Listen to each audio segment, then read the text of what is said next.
Remember that really bad Anti-Masker movie I talked about a while ago? Well, the people behind that movie made a Christmas movie. Let's talk about it. Folks, I honestly didn't think I was going to do a Christmas video this year, but I found out about the release of this movie recently, and I couldn't live with myself if I didn't talk about it. So this movie is called A Law for Christmas, and the synopsis is, a young and aspiring politician has to leave the city for her career and finds her vocation and true love in the countryside. So really taking a narrative risk in the realm of Christmas rom-coms. And getting my dirty little hands on this movie was no easy task. I wanted to stream it online and figured I could because that's what the website told me I could do. But unfortunately, I wasn't able to stream it anywhere online. So I just streamed my comedy special instead that is now on sale until the end of the year. Yeah, so if you're at home for the holidays and you want to get away from your weird-ass family for a little bit, click the link in the description and enjoy my comedy special, Keep Busy. Okay, thank you so much. I was unable to stream A Law for Christmas online. So the only way to watch this movie was to order the physical DVD copy for $10.90. I decided against getting the Blu-ray version of the movie because I'm not a dad in 2011. Dude, they also had this great option to buy the DVD bundle for $76, where you get 10 DVDs in the price of 6. The goal is to reach as many people as possible with the message. Give away the DVDs to friends and family who don't know Jesus yet. Yeah, this is a Christian movie. I don't know if I mentioned that. But damn, I'm excited, dude. I'm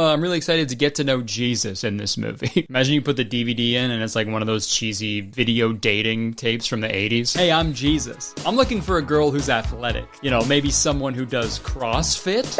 Just a little joke. I'm also looking for someone who's adventurous in the bedroom. I'm not trying to be inappropriate, but I do have 2 extra holes. And dude, Law for Christmas has rave reviews already. We've got one from Jeffrey Wilson, a Wall Street best-selling author. Okay. Well, what's super funny about that is if you scroll down just a little bit on the website, we find out that Jeffrey is also an actor in this movie. Well, I guess he goes by Jeff down here. Maybe that's his twin, I don't know. We've also got a 5-star review from the producer of this film and director and star of 2025, Joshua Wesley. And if you're not up on the lore surrounding this guy, it's pretty wild. TLDR, this dude posted a pic of his girlfriend with the caption, "Finally 18," when he himself was 27. And furthermore, in the caption, he put, "You've been my best friend for 4 years." Epic groomer moment. And a month after that, he proposed to his 18-year-old girlfriend, so super fucked up. But anyways, I had to order the DVD, but unfortunately, they don't ship to Canada. So I had to get my manager, who lives in the US, to order this DVD, and then once he got the DVD, he mailed me the DVD to Canada. Fuck. And it's like, guys, if you really want to spread the word of Jesus so much, maybe ship internationally. I could have done a whole fucking video about the website. We'll get into the movie in a second, but I just want to show you one more funny thing. There's a section at the bottom where they talk about the success of their movie 2025, and they put on the website that the movie was viewed 10 million times. Or sorry, the movie was 10 million times watched. Seems like a high number, right? But he obviously doesn't mean like 10 million people purchased the movie to watch it. Because when you look at my video that I made about that movie, look how many views it has. 10 million. And honestly, dude, respect. That's genuinely hilarious. That's like being stoned to death in medieval times and being like, everybody's looking at me. Okay, without further ado, let's talk about possibly the worst Christmas movie ever made, A Law for Christmas. The movie starts with an introduction to the main character of the film, Gloria. She's a politician in DC who only cares about her job. But worst of all, she hates Christmas. Christmas is a day like any other. No, it's not. I'm not really sure how high up she is in the government, though. Like, I'm not quite sure if she's just another government employee or if, like, she's the boss. Gloria, boss. Oh, never mind. So Gloria's assistant tells her that there's a new job opening. They have a new position open in the ministry department. And Gloria immediately takes the job without knowing any of the details because it doesn't matter. And the movie spends a lot of time showing the audience how Gloria is just like the worst person ever. She fires a guy for seemingly no reason right before Christmas. I'm so sorry to tell you, but I have to let you go. She then suggests using the money intended for farmers to fund the installation of Wi-Fi in the subway system and then just not tell anybody about it, which I'm pretty sure is a crime, but she somehow convinces everyone that it's okay. You think the farmers are okay with using their money for the subways? They don't need to know. Okay, not bad. We should tell the farmers. No. Okay, not bad. And this is where we get a great cameo. The next person to address the room is Joshua. Thank you for the opportunity to talk with you about the school system. Yo, dude, there's no fucking way, man. Of all things for him to talk about in his 3 seconds of screen time, he's gonna talk about children, dude. Oh my god. All right, guys, I'm here to talk about the elementary school system, the best place to find your wife. Fucking, wow, that's crazy. So Gloria gets the new job. Gloria, you got it. Awesome. But she still doesn't want to know what the position is because she wants it to be a surprise for some reason. I don't really care. It'll be a surprise. All right. But the next day, she's given the new position in person. It is with great honor to welcome our new Secretary of Agriculture, Gloria Winters. So yeah, after she tried stealing money from farmers, she was named the Secretary of Agriculture for the entire country without any expertise in the field and without any sort of interview or communication whatsoever. And you know, instead of having her in the White House delegating and overseeing all the agricultural operations for the whole country, the president wants Gloria to make a video campaign. Have you heard of this new social media thing? We want to go viral with a campaign highlighting the accomplishments of the administration. I think that's the marketing department's job, but the Secretary of Agriculture is tasked with the job of traveling to small town farms to make a viral video. And it's like, how many fucking Christmas movies have done this premise before? Reluctant businesswoman travels to a small town and learns the true meaning of Christmas. That's been done literally 1 million times. Winter wonderlands weren't her thing until a little Christmas spirit melted her heart. And it's like, if you're gonna make an independent Christmas movie, why not fucking do something different? Like, do something fucking interesting, you know? Do something crazy. But alas, Gloria, her assistant, and some fucking camera guy head out to a small town named Snow Point. And this is when we get the fastest title card ever. Which, now that I think about it, that's like really smart. If the title card is super quick, the viewer forgets the name of the movie. So when they go to tell their friends how bad the movie is, and their friends are like, oh my god, that sounds crazy, what's the movie called? You know, they'll be like, And this is where we meet the other main character of the movie, and his name is Christian Baker. He's not a Christian Baker, thank God, because if he was a fucking Christian Baker, named Christian Baker, I would have broke this fucking DVD in half, okay? And then I would have been left with 9 DVDs. Yeah, I bought the bundle. Christian is actually the mayor of Snow Point. Mayor Chris Baker? And he also drives them around the entire time and sort of like keeps watch over them because I guess he has nothing better to do. We haven't had any federal politicians here since 1985 when William Bannon visited. Oh, really? Weird to keep that information so readily available, right? Yeah, 1984 was the last time a politician showed up here. Didn't end too well for him. So Christian drives him to the hotel where they'll be staying in Snow Point, and the hotel is actually owned by his sister, Carol. I'm great. Noelle is frustrated. Yeah, dude, so far we have characters named Christian, Carol, and Noelle. Because it's a Christmas movie, gotta have Christmas names. Jesus, what's next, guys? There's gonna be a character named fucking Eggnog. My name is Eggnog. I've never seen the sun, and I eat mice. I eat mice for dinner. I fucking wish they had a little brother named Eggnog, like living in their walls, and he's only allowed out during the holiday season. Dude, that'd be fucking awesome. That's what I mean when I say be interesting, you know? Have a little freak brother named Eggnog. Do something crazy. So they go to a farm to interview this farmer so they can make their viral video. And I can already tell this thing is gonna get so many views. Our recently empowered tax reform law for farmers will ensure a federal assistance funding program and even better infrastructure on their behalf. Oh my god. Yeah, dude, a boring video of someone talking about laws and some fucking farmer aimlessly walking behind them like Bigfoot. I can see Jimmy Fallon laughing about this already. Seriously though, this is the most unbelievable part of this whole film. How the fuck is this video about farms gonna go viral? Realistically, you're gonna need like celebs and memes, right? And I'd love that. I'd love to see how an actual viral agriculture video shoot would go. Okay, so Ice Spice, if you could just start twerking on that tractor, we're gonna get Mr. Beast in here to start rizzing you up. And then in the background, Timothy Chalamet, if you could get into that pickup truck and drive through that cornfield like you did in Interstellar, and then we're gonna pull out from a fucking drone shot and show that you're actually driving a crop circle design in the cornfield of Kai Cenat and Baby Gronk. And Action! So after they interview this guy who doesn't give them the answers they want, Gloria tells Christian that she's gonna sit in the back of the bus on the way home and edit the video. On the way back, I'm gonna sit in the back to edit the video with Joe. And that's what she does. There she is, sitting at the back of the bus. And this is when we see how fucked up Gloria is. They start editing the farmer's words together to like fit their script. Maybe try to blend it into each other a little more to make sure the cut isn't too visible. His job helping the local farmers here is great. And dude, the thing I love most about the Wesley's script writing is how little faith they have in the viewer to like understand what's going on. They got no faith in the viewer because they're giving it all to Jesus, man. They need every character to say how they feel and state why they do the things they do. Make his words fit the script. Make his words fit the script. We're corrupt, remember? We need to learn a lesson about Christmas. So they do this for a while. They go talk to another farmer. But this guy starts yelling at Gloria about the government and stuff. I work my butt off every day. And they're going at it, and he's interrupting her. Well, he was supposed to, but he was a little late on his lines. We're trying to make it so...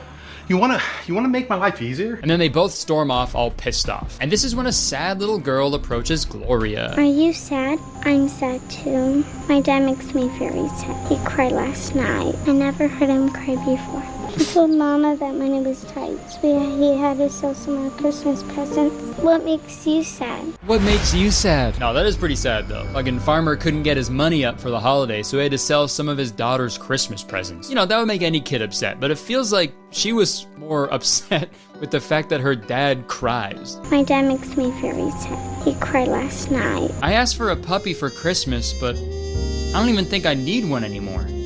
Turns out my dad was a little bitch this whole time. And dude, this movie is full of scenes that don't need to happen. Like the scene after the weird little girl goes up to Gloria.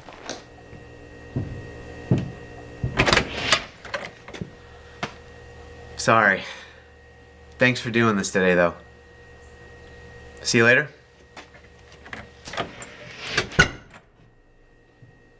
Cool scene. What was the point of that? What does that do? What's that do for the greater good? And why not show the character he's talking to? Also, why show a scene of every single character filing onto the bus? And then a quiet scene of them driving for a while. And then another full scene of all of them getting off of the bus. Yo, like the audience isn't stupid. If you cut from the farm to the hotel, we're not gonna be like, hey, how did they get there?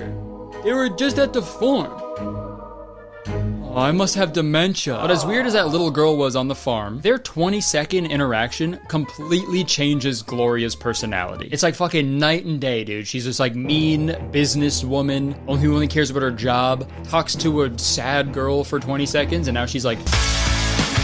It's so weird. She does a fucking full 180, dude. Is that a Bible verse? Gloria 180? Because they go to a diner in town and now they're just like laughing and flirting with each other. It's funny to you, laughing at me. No, I'm not. But I do love this scene because they tried writing like playful, like flirtatious banter between these two characters, but it literally sounds like two fucking chatbots talking to each other. I'll have the chicken sandwich with sweet potato fries and mayonnaise. Mayonnaise? Really? It's the best. Well, all right. The fuck? Mayonnaise? Really? It's the best. Right, this is also when we find out that Christian used to live in the big city after he went to Harvard Law School. You went to Harvard. Yeah. And he was practicing law for a bit, but he stopped because that wasn't his plan. I should say it wasn't God's plan for my life. God's plan. Drake! God's plan. We don't have a lawyer within a 2-hour radius of this town. I don't know if that's really a flex. Like, he came back to be the only lawyer in the town, but he's not even a lawyer, he's a mayor now. So it's like, we don't have any lawyers here. Or cops. It's fucking lawless. I can do whatever I want. Dude, honestly, Loki seems like that, though. Christian gives off, like, major cult leader vibes in this movie. This is my home. Everybody's fucking obsessed with him. These people, they're my family. He doesn't let people from the outside world visit the town unless he is with them the entire time, like monitoring where they go and who they meet. Snow Point is literally middle America, North Korea. So they keep talking for a bit and Christian makes some more references to God. It's not my plan I'm trying to follow. Tis. And on their way out of the diner, they run into the farmer from earlier, and he's trying to sell his daughter's Christmas presents. So Christian, being the good guy he is, buys the presents off of him. Here you go. Thank you. But like, he doesn't have a daughter or anything. So I feel like the actual nice thing to do would to be like, hey man, just take this money, keep the presents, have a Merry Christmas. But no, he actually fucking takes the gifts from this guy. You're a great blessing for this town, and especially for me. Yeah, thank you. Merry Christmas. Your daughter's toys will be great kindling for my fire. Back at the inn, Christian starts telling Carol that he's starting to like Gloria. She's kind-hearted and compassionate. I don't know where the fuck he got that from. We need to get this done now. But it's almost Christmas, and I need this job. I'm sure you'll find another one. She's kind-hearted. With that attitude, you will never succeed. Jill, where is the jet? I loathe local small-town politicians. And compassionate. This is so gross. And this scene is hilarious to me because they're trying to build some backstory for Carol. So she starts telling her life story, which is fine, I guess, but she's telling her life story to her brother. Then, after getting my master's in economics, working a year on Wall Street. It's like, yo, he knows this already, right? He's your brother. So yeah, after university, I got hired at the best law firm in the world. I know. I made a lot of money, and I had a big house. Biggest house you've ever seen. I know, I'm your brother. I see you all the time. But then I got fired for testing my reflexes with the judge's gavel. I know. So then I had to move back in with my family. It's not bad, but I do have to live with my brother now. And between you and me, I fucking wish he was dead. Yo, what the fuck? I hate him. Okay, keep this on the DL, but I actually used the last of my lawyer money to hire a hitman to fucking kill him tonight. What? No! Oh! Gesundheit. So the next day, they take a private jet to a struggling farm to ask the farmers why they don't have any money, which is kind of like ripping someone's hair out then asking why they're balding. But on the way there, Gloria goes into this whole life story, which really doesn't fucking matter. And this conversation is a full 5 minutes of back and forth dialogue. And if you remember the 2025 movie, my main critique was that nothing like fucking happens. It's just talking. And it's the same with this movie. Every character in this movie is fluent in Japanese. It's just a bunch of idiots flapping their gums for 2.5 hours. Yeah, did I mention that? This movie's 2.5 hours long, and there's no actual conflict until like the hour 40 mark, and that's not even a real conflict either. But getting ahead of myself, this movie honestly could have been 20 minutes long, and even that is a stretch. So we get to another farm and start interviewing another angry farmer, and it's so fucking stupid because he's complaining about the government for obvious reasons. Whatever the government's willing to lend us, which ain't much anymore. And the whole time, Gloria's assistant is like angrily flipping through the script, upset that he's not saying what they want him to say. And it's like, why are you getting mad for him going off script if you never gave him a script? If they were smart, they would have just hired actors to pretend to be farmers so they could get them to say what they want them to say. You know, I'd rather be lied to than watch a bunch of boring crap. And that's the realest shit I ever said. They end up having dinner with the angry farmer and his family where they give some more references to God. That you gave us the gift of your son, Jesus. And the farmer keeps complaining about his job. It's not like I'm already working an 80-hour week. Grandpa, how about you buy a new tractor? When I first watched this, I fully thought the daughter was going to be like, how about you stop complaining? Grandpa, how about you stop complaining? How many times do we have to teach you this lesson, old man? It's not like I'm already working an 80-hour week. And after some great human-like dialogue, new tractors cost more than the average home. Okay. Gloria and Christian go for a nice romantic walk in the soap? Is there a bunch of soap on the ground? I don't know what that is. I haven't seen real snow like this in years. DC snow is a mess. DC snow is all wet and cold. I like this stuff. It's dry and fabric. So that night, Gloria is tossing and turning, racking her brain about these farmers, you know? She's thinking about those farmers. So she stays up all night and works on a plan to help the farmers, aka finally do her job. And the next day, she talks to the farmer about her big idea. There's a lack of modern equipment. Is that correct? Yes, definitely. If we had better equipment, we could cultivate all of our land and work more efficiently, increasing our profits that we could use to put back into growing our operation. It'd be the opposite cycle.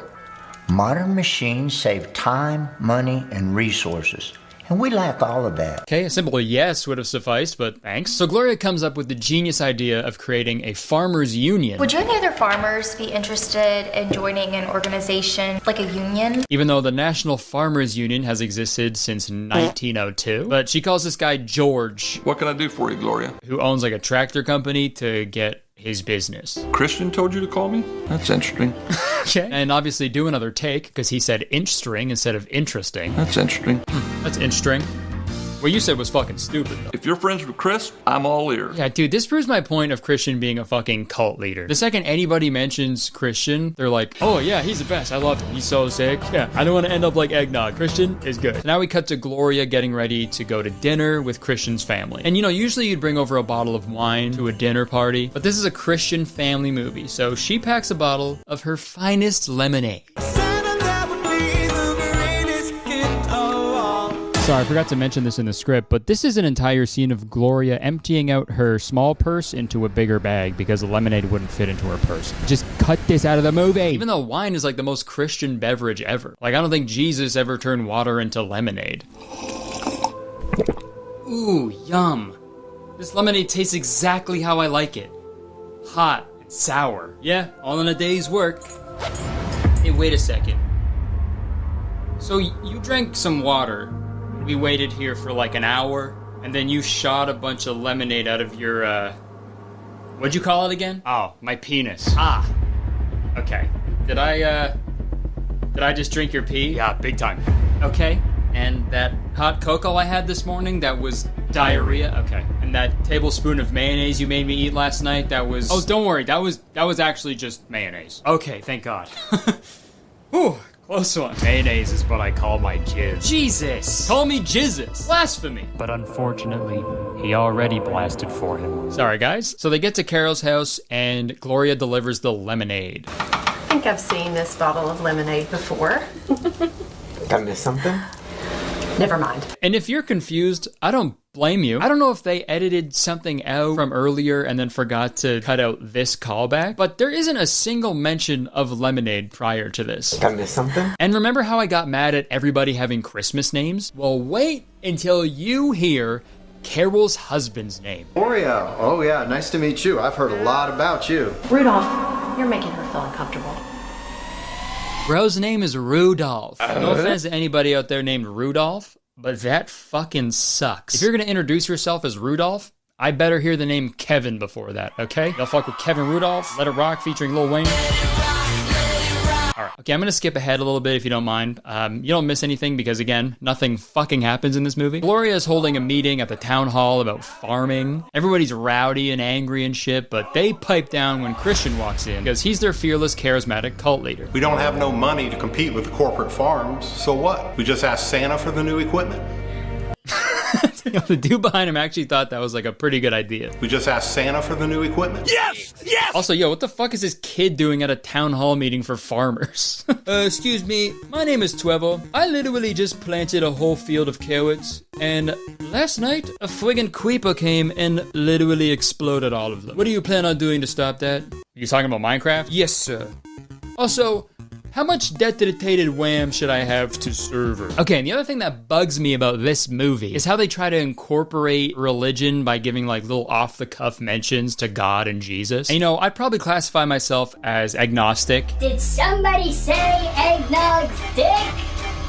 What the fuck are you doing? Get back in the basement. Sorry. I'm agnostic, as I was saying, which is the most wishy-washy belief to have, but if you're gonna be a Christian, fucking go all the way with it, right? But kind of just like subtly mention God here or there to remind us that it is, after all, a Christian movie. I've been blessed by God, Gloria. And like I said, keep God in the center. But honestly, I'd rather them just go overboard with it, like a movie like The Reconciler. Like, that's ideal. That's way better than this method, you know? So why'd you drop out of Harvard? Well, it just wasn't what I wanted to do. It wasn't what God wanted me to do. Right, that makes sense. Well, I should go to bed. I'm more tired than God was on the 7th day. Okay, now it's finally time for the main conflict of the movie. Gloria and Carol are decorating the town hall for a big Christmas party when some random lady shows up asking about Christian. I was looking for Christian. But apparently, it's not some random lady. It's Christian's ex-girlfriend, Janet. That's his ex. And this is an interesting part of Christian's lore. So according to Carol, the relationship fell apart when Janet moved away for college. Things fell apart really quick after she moved away to college. She wanted to leave Snow Point and chase her dreams, but Christian was dead set on staying in Snow Point. But remember, Christian didn't decide on staying in Snow Point until he was done at Harvard Law School. I also lived in the city for a bit after college. It wasn't God's plan for my life. So let's do some math here. It takes roughly 7 years of schooling to become a lawyer. And let's say Christian was practicing law for a year after he got his degree, before he decided to move back to Snow Point. So when he moved back to Snow Point, he must have been like 26 at the youngest. And Christian's long-term relationship with Janet fell apart when she decided to move away for college. And people usually go to college when they're 18 years old. So what, Christian was like 27 when his girlfriend was 18? Oh my God. It's just a theory, a game theory. You know, I don't want to accuse Christian of being a groomer, but, you know, art imitates life sometimes. Or, what's the saying? Art imitates what the producer of this movie did in real life. So Janet meets with Christian at a cafe to tell him that she's now engaged to another man and they're very happy together. We're getting married. That's awesome. But when she shows him the ring, he grabs her hand and hugs her, which is practically going to third base if you're a Christian. So when Gloria accidentally sees this exchange happen, she immediately assumes that he's back together with Janet and she freaks out. And shit like this in movies always pisses me off because it's like, just talk to each other. This is the big conflict of your movie? That's what you're going with? I know what I saw, and I am not a child, Carol. He's into her. I know what I saw. I'm not a child. They hugged. That means he has a crush on her. 10 minutes later, they finally talk to each other and they resolve the issue. I am so embarrassed. I would never intentionally hurt you. Now they're all saying grace at a dinner table before they chow down on a big bowl of plain spaghetti. And this is when the movie cranks the Christianity up to 11. Okay, here we go. For the Christmas story, can you tell it to me? What Christmas story is she talking about? The Bible one. About Jesus? Oh, yeah. Yeah, my mom used to tell it. Yeah, your mom used to tell you the Bible? Okay, sweetie, you want a bedtime story? Yes, please. The Bible. I guess the Bible is a pretty good bedtime story because it's so fucking boring. Got no pictures. So this is the part of the movie where they tell the entire story of the birth of Jesus. Mary was engaged to Joseph. And I mean the entire thing. This is a long fucking scene. Why the fuck is she crying? I'm sorry, it's just so boring. All right, we're almost done, I promise. After the Jesus story, Gloria gets a call from her assistant telling Gloria that she just got an offer for her dream job. They just told me that the vice president wants you for the position. Probably because she hasn't actually done any real work the past few days, so they're probably gonna replace her. And it's frustrating because the last hour and a half of this movie, she was like, I love Snow Point, I love being here, I hate my old life and who I was. After everything I've seen and, well, the things I heard, I guess my mission changed. And then the second she gets a job offer back in DC, she immediately changes her mind and takes the job. It's the job I've always wanted. Jill already booked the plane ticket back for me to DC so I can accept it in person. But on their way to the airport, Christian decides to stop at the broke farmer's house to give the presents back to the kids. So he is a good guy after all, right? Wrong. He could have just given money to the farmer and let the dad give presents to his own kids, but no. He had to come and be the hero and give the presents to the kids himself. You see these? Yeah, your dad sold them to me because he doesn't love you. But I love you. And that's why you'll never leave this town. Did he buy them back? I just gave them back. They needed it way more than me. Of course they did, dude. They're toys for little girls. Oh my god. So, at the airport, they have a quick Christian hookup, and Gloria leaves in black and white. She's super sad about this. She's crying in the plane and shit. The Bible is so boring. So she gets to DC and starts her new job. And this is when she gets a phone call from that George guy from earlier. And he offers her a job to come and like manage the farmers union in Snow Point or some shit. I don't know and I don't care. That's interesting. So she goes back to the airport to meet the pilot who can bring her to Snow Point. This is an all-weather beast. She'll get us there. Safely? You bet. But if we have any problems, we can let Jesus take the wheel. Okay, I am not getting on a plane if I hear a pilot say that. Welcome passengers. We've got a quick flight here tonight into JFK. And, tonight, we all meet God. Gloria shows up to the Christmas party, kisses Christian, and then the movie ends with the little girl, Noelle, singing a Christmas song. Okay, yeah, and they sing the entire song. Jesus fucking Christ.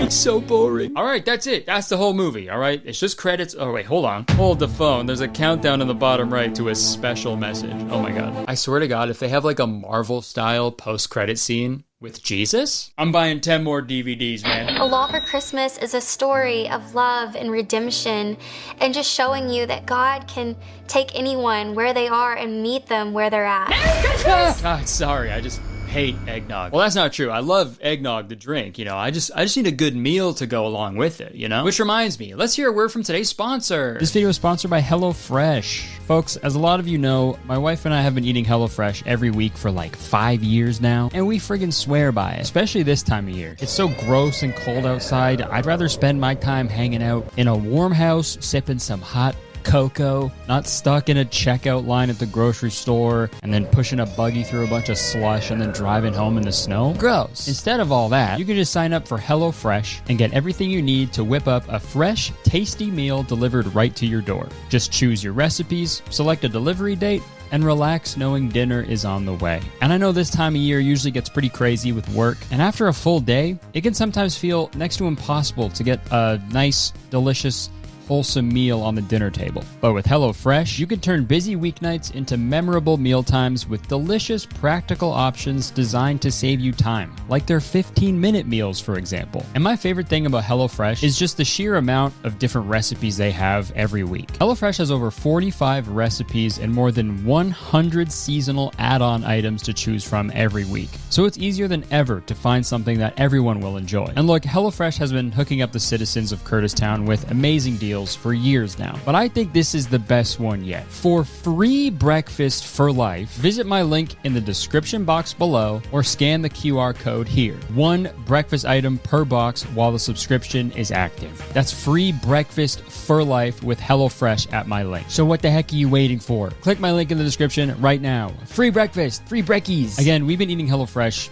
literally for years now, and I honestly can't imagine my life without it. And there's seriously no better time to try it out than right now. So start your new year off right and click my link in the description to try out HelloFresh and get free breakfast for life. What the heck? Okay, thank you so much to HelloFresh for sponsoring this video and so many others over the years. Back to me. All right, well, that was A Law for Christmas. Compared to 2025, this was actually light years better than that film, but this was still by far the worst Christmas movie I have ever seen in my life. It was boring, unoriginal, repetitive, stupid.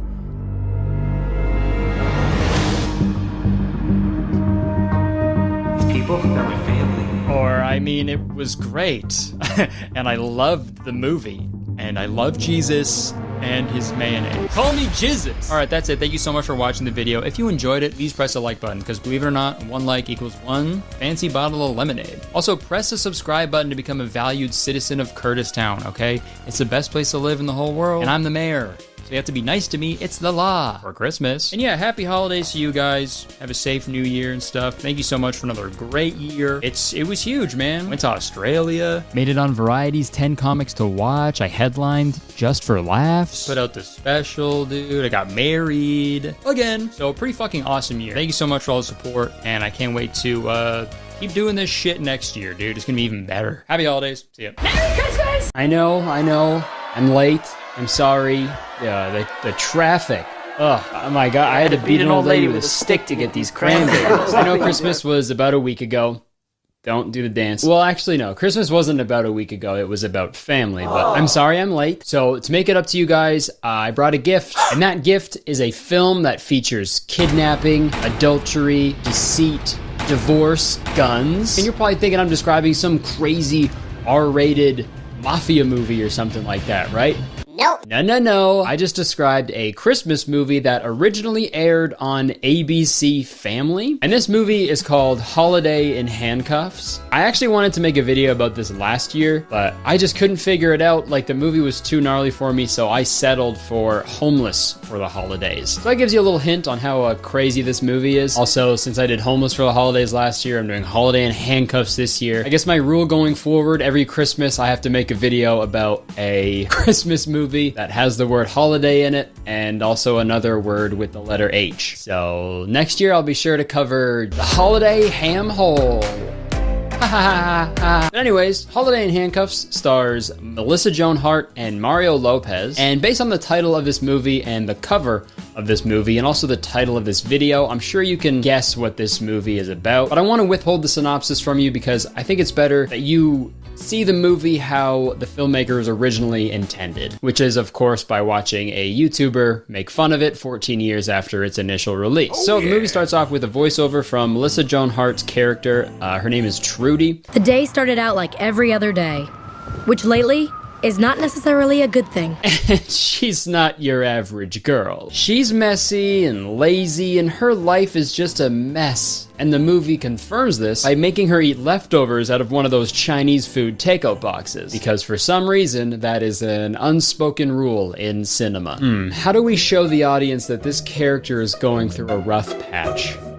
Oh, I got it. We'll make him eat yesterday food. But this scene has Judy running around her apartment like crazy because she's getting ready for a job interview that her father set up, so it's very important. While this is happening, her mom calls her and stresses her out about the Christmas vacation they're going on in some cabin in the woods, and she keeps talking about how excited they are to meet her boyfriend Nick, who we will meet in a few minutes. But Trudy gets so caught up in everything that she messes up her hair, even though her messed up hair is just what my hair looks like on a good day, so that's pretty insulting, but I'll get over it. So Trudy goes to the interview, but on the way, she gets stuck in traffic, so she misses the interview. I know I'm a little late, but you don't understand. You see, my parents and Mr. Portnoy are neighbors, so my dad set this appointment, so it's very important that I see him. I guess she had an interview at Barstool Sports? That's the guy's last name, right? Dave Portnoy? Yeah, that's the guy. Mr. Portnoy, it's me! Damn it, I missed the interview with Mr. Portnoy. Now I can't host that weekly podcast about light beer. So after Trudy misses her Barstool Sports interview, she goes to her current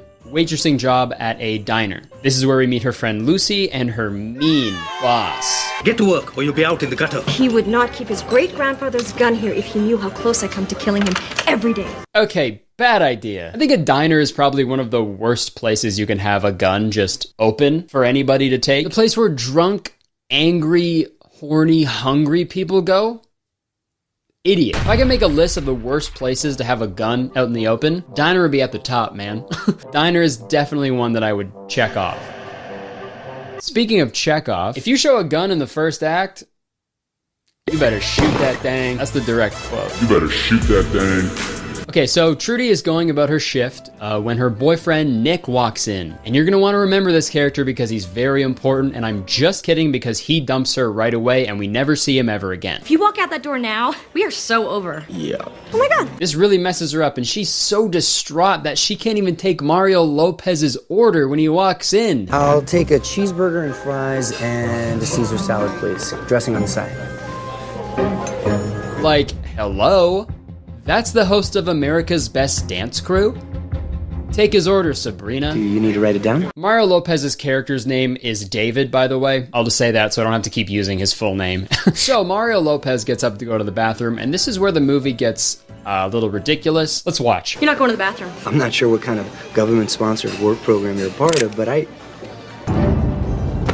Move it! Hey, watch it! Yeah, she kidnaps him at gunpoint. And like the entire thesis of this movie is doing something crazy doesn't make you a crazy person. That's what they say a few times throughout this film. Doing one crazy thing does not make a person crazy. But I don't know, man. Tons of people have missed job interviews and then gotten dumped and then not kidnapped a guy about it. You know what I mean? Like, that's a crazy place for your brain to just go to immediately, right? Like, kidnapping should be a last or not even. Kidnapping shouldn't be a resort at all. Okay, that's silly. I wouldn't vacation at that resort. Also, it's one thing to impulsively like shove someone, right? Because that's like one thing and it's done, and you go, sorry, right? But kidnapping, that's like accidentally making beef Wellington. Okay, I seriously thought I was making a quesadilla.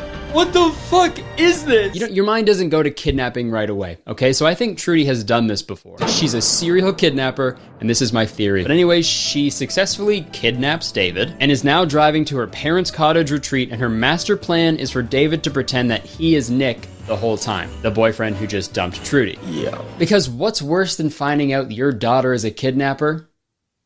Finding out your daughter is a single kidnapper. You're not really gonna shoot me with that thing.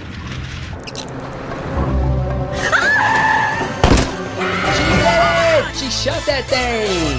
You better shoot that thing! You better shoot that thing! Okay, so this next part is also super ridiculous. I don't want to victim blame or anything, but at like several points in this movie, it kind of seems like David wanted to get kidnapped. Prime example right here. When Trudy stops at a gas station and gets out of the car to pay for her gas, David doesn't scream or shake the car around or, you know, yell for help or literally anything at all. He kind of just stands there gently wiggling his hands back and forth. Man, what is this stuff made of? If only I could do more than the bare minimum. I wish God blessed me with the ability to rub my vocal cords together to talk to other humans. Well, my hands are tied. And dude, when the gas station worker comes out to pump the gas, Trudy tells him that David is really into BDSM, and that's why he's tied up. Well, that's my boyfriend. I'm surprising him with a weekend in the woods, you know, the wild kind of weekend, the tie me up, tie me down kind. Again, ABC Family. But in response to the BDSM, the gas station worker does this. These are on the house, honey. Oh, thanks. Yuck. Also, what a terrible citizen. Sees someone tied up in a car and then gives the other person handcuffs. Jesus Christ, man. I feel like if this guy saw someone drowning, he'd just be like whipping water balloons at them or something. Ow, please help, ow, please help, ow, please help. Why are you crying? You're literally surrounded by water. You love this shit.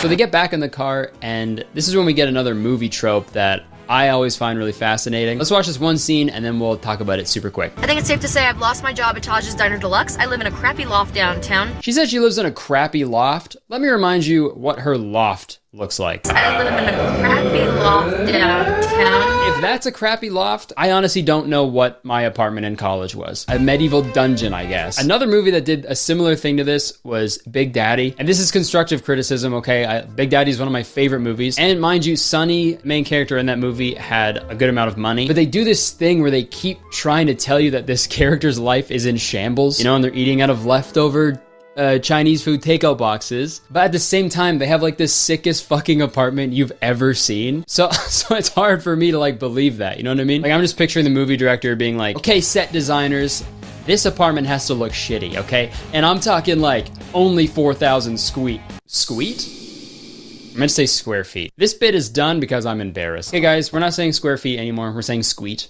I'm gonna squeak. Oh, actually, on second thought, maybe that's a front that Trudy's putting up, you know what I mean? Because she has so much ransom money from all the people that she has for sure kidnapped before. And that's how she can afford her really nice apartment. Okay, I fucking cracked the code, dude. My theory is correct. But anyways, they get to the cottage. And at this point, when I first watched the movie, I was like, well, it's impossible this movie can go any further, right? Because David will walk into the cottage and go, hey, oh my God, I've been fucking kidnapped. Please help me, call the cops, do something. But Trudy has done this before. So here's her big brain solution. Sometimes when Nick feels awkward in a social situation, he does this whole, I didn't want to be here, I've been kidnapped thing. Kind of weird, but he thinks it's funny. So just laugh along so it doesn't make him feel bad, okay? You know, because when someone's nervous or feeling awkward in a social situation, they wouldn't just be super quiet or overly kind to make a good impression or something. They would just barge in and go, I've been kidnapped, okay? Your daughter's a fucking crazy person. I'm sorry, I'm just so nervous right now, and I want all this unnecessary attention on me. Alas, her parents buy it, no questions asked. Okay. And do you remember earlier when I said it kind of seems like David wants to be kidnapped? I know that's a pretty problematic thing to imply. It's gonna be Kurtis Conner is over party all over again. But hear me out, okay? This time it's gonna be Kurtis Conner is over the moon because he's so happy that he made a good point party. I'm gonna prove to you that David wants to be kidnapped. I am going to time how long he tries to like convince the parents that he's been kidnapped. Okay, listen to me very carefully. She forced me to come here. Okay, well, I'm gonna go help Mom with the eggnog. That was less than 1 minute. He tried to convince them for less than 1 minute and was just like, well, I tried. Dude, if that was me, I would not shut the fuck up. I'd be so annoying, I would go full gooby. Ever seen this before? I will add, before, it was just him and Trudy, and like, you know, he didn't know what she was capable of, but now all bets are off, man. Dude, I'd be running around the house fucking screaming. I'd be knocking shit over. I'd be pushing people around. I'd be smearing my shit on the walls. I don't fucking care, dude. And have you seen that guy's fucking arms? I'd start punching people, bro. I've seen that one episode of Saved by the Bell, okay? AC Slater can fight. He could throw a punch. I'm also rewatching that scene. I'm now realizing that I'm the guy who broke up the fight between Zach and Slater. I don't remember doing that, but there's video evidence right in front of me, so you're welcome. But no, seriously, if I was David, I would be smearing my poop on the cabin walls until someone drove me home. But no, he just fucking gives up after 50 seconds. Also, I forgot to mention earlier that David already has a girlfriend who he was planning on like proposing to on the same day that he was kidnapped. So he currently has an engagement ring with him. That's like the only thing he does have because he forgot his cell phone at the diner. And before you ask, why can't he just steal someone else's cell phone and call 911? Well, the movie plugged that plot hole in a very weird way as well. Every year at this Christmas cottage, there's someone called the Keymaster. Mom, I was wondering if I could be Keymaster this year. Sounds like a fucking Dark Souls boss, honestly. But this Keymaster's job is to hold onto all the phones and keys so people can just, you know, they're forced to hang out there and spend time with the family. I guess you could say their phones and keys have been sort of kidnapped. Okay, now we meet Trudy's siblings. She has a brother named Jake and a sister named Katie, and they're both super successful in their fields, so Trudy sort of feels like the screw up of the family, which she is. She fucking kidnapped a guy, so, you know, it's kind of hard to feel sorry for her. That's the one thing about this movie that's like really frustrating. It's like, you're supposed to like the main character of a movie, and if you don't like them, you're supposed to relate to them on some level. But I can't do that. I cannot do that with Trudy. She stole a person, and also I can't even feel bad for the guy who got kidnapped because he's not smearing his shit on the walls. I'd like you to meet Trudy's boyfriend, Nick. I'm not her boyfriend. I met her today when she poked a musket in my ribs, tied me up with furry handcuffs, and drove me to wherever I am right now. Okay, I'll take that last part back. I guess he is sort of actively trying to let people know, but this family is full of fucking master gaslighters. That also sounds like a Dark Souls boss. Master Gaslighter. You're acting crazy right now. In this next scene, David sees that Trudy still has her cell phone, so he tries to go and steal it from her so he can make contact with the outside world and escape, surprisingly. The next scene is actually a super brutal murder scene, and it's very gory. Obviously not what happens, but I wouldn't put it past her, you know? And then Trudy would just be like, listen, Mom and Dad, if you see David, you know, sort of laying on the floor, sort of bleeding everywhere, and he's dead, he's just nervous. What actually happens is she smashes her cell phone. But then David is given an opportunity to escape because Trudy's mom sends David and Trudy's dad into town to go pick up some groceries. So this has to be it, right? He's away from the family. He can talk to someone who's not attached to any of these characters. He can explain what happened. He'll be set free, right? Nope.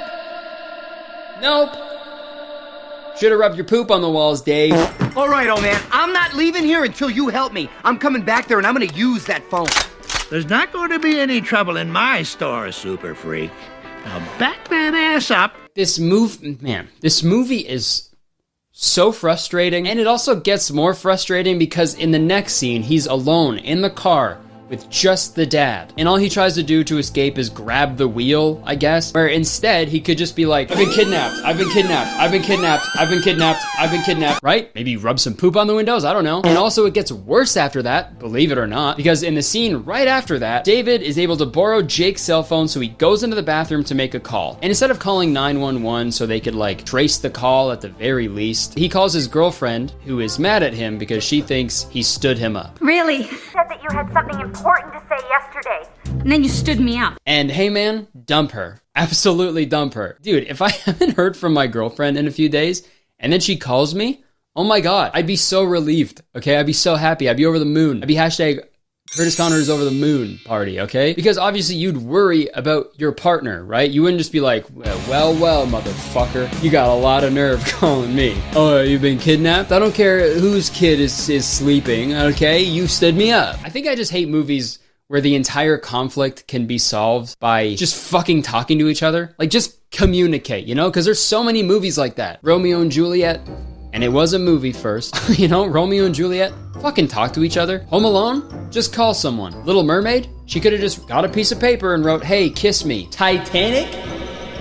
Say iceberg way sooner. Why'd you wait so long? But anyways, David tells his girlfriend that he has been kidnapped. You're serious? Yes! And now that the word is out and help could be on the way, David reveals his master plan. I'm gonna be the best boyfriend ever, and your parents are gonna fall in love with me. Oh, jeez, I wonder what's gonna happen when he starts spending some quality time with this girl.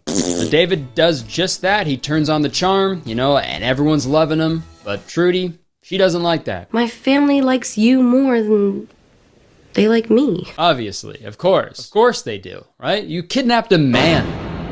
Oh, well, kidnapped a person. It's not like it'd be better if it was a woman. I don't know why I don't know why I emphasized the man so much in that sentence. You kidnapped a man. Nothing really happens for the next half hour in this movie. It's just these two characters slowly falling in love with each other. But it's tough to really give a shit about this because it's weird to watch literal Stockholm Syndrome develop and be like, aw. I mean, if it's the One Direction song, Stockholm Syndrome, I'll shake my ass to that all day. Don't get me wrong. But listen, I will not twerk for genuine Stockholm Syndrome. That's my promise to you. This is my impression of Judy singing a Christmas song. I'll be Stockholm for Christmas. Like, that's genuinely what this part of the movie is. Watching someone fall in love with their captor. It's not cute. Captor? I hardly knew her.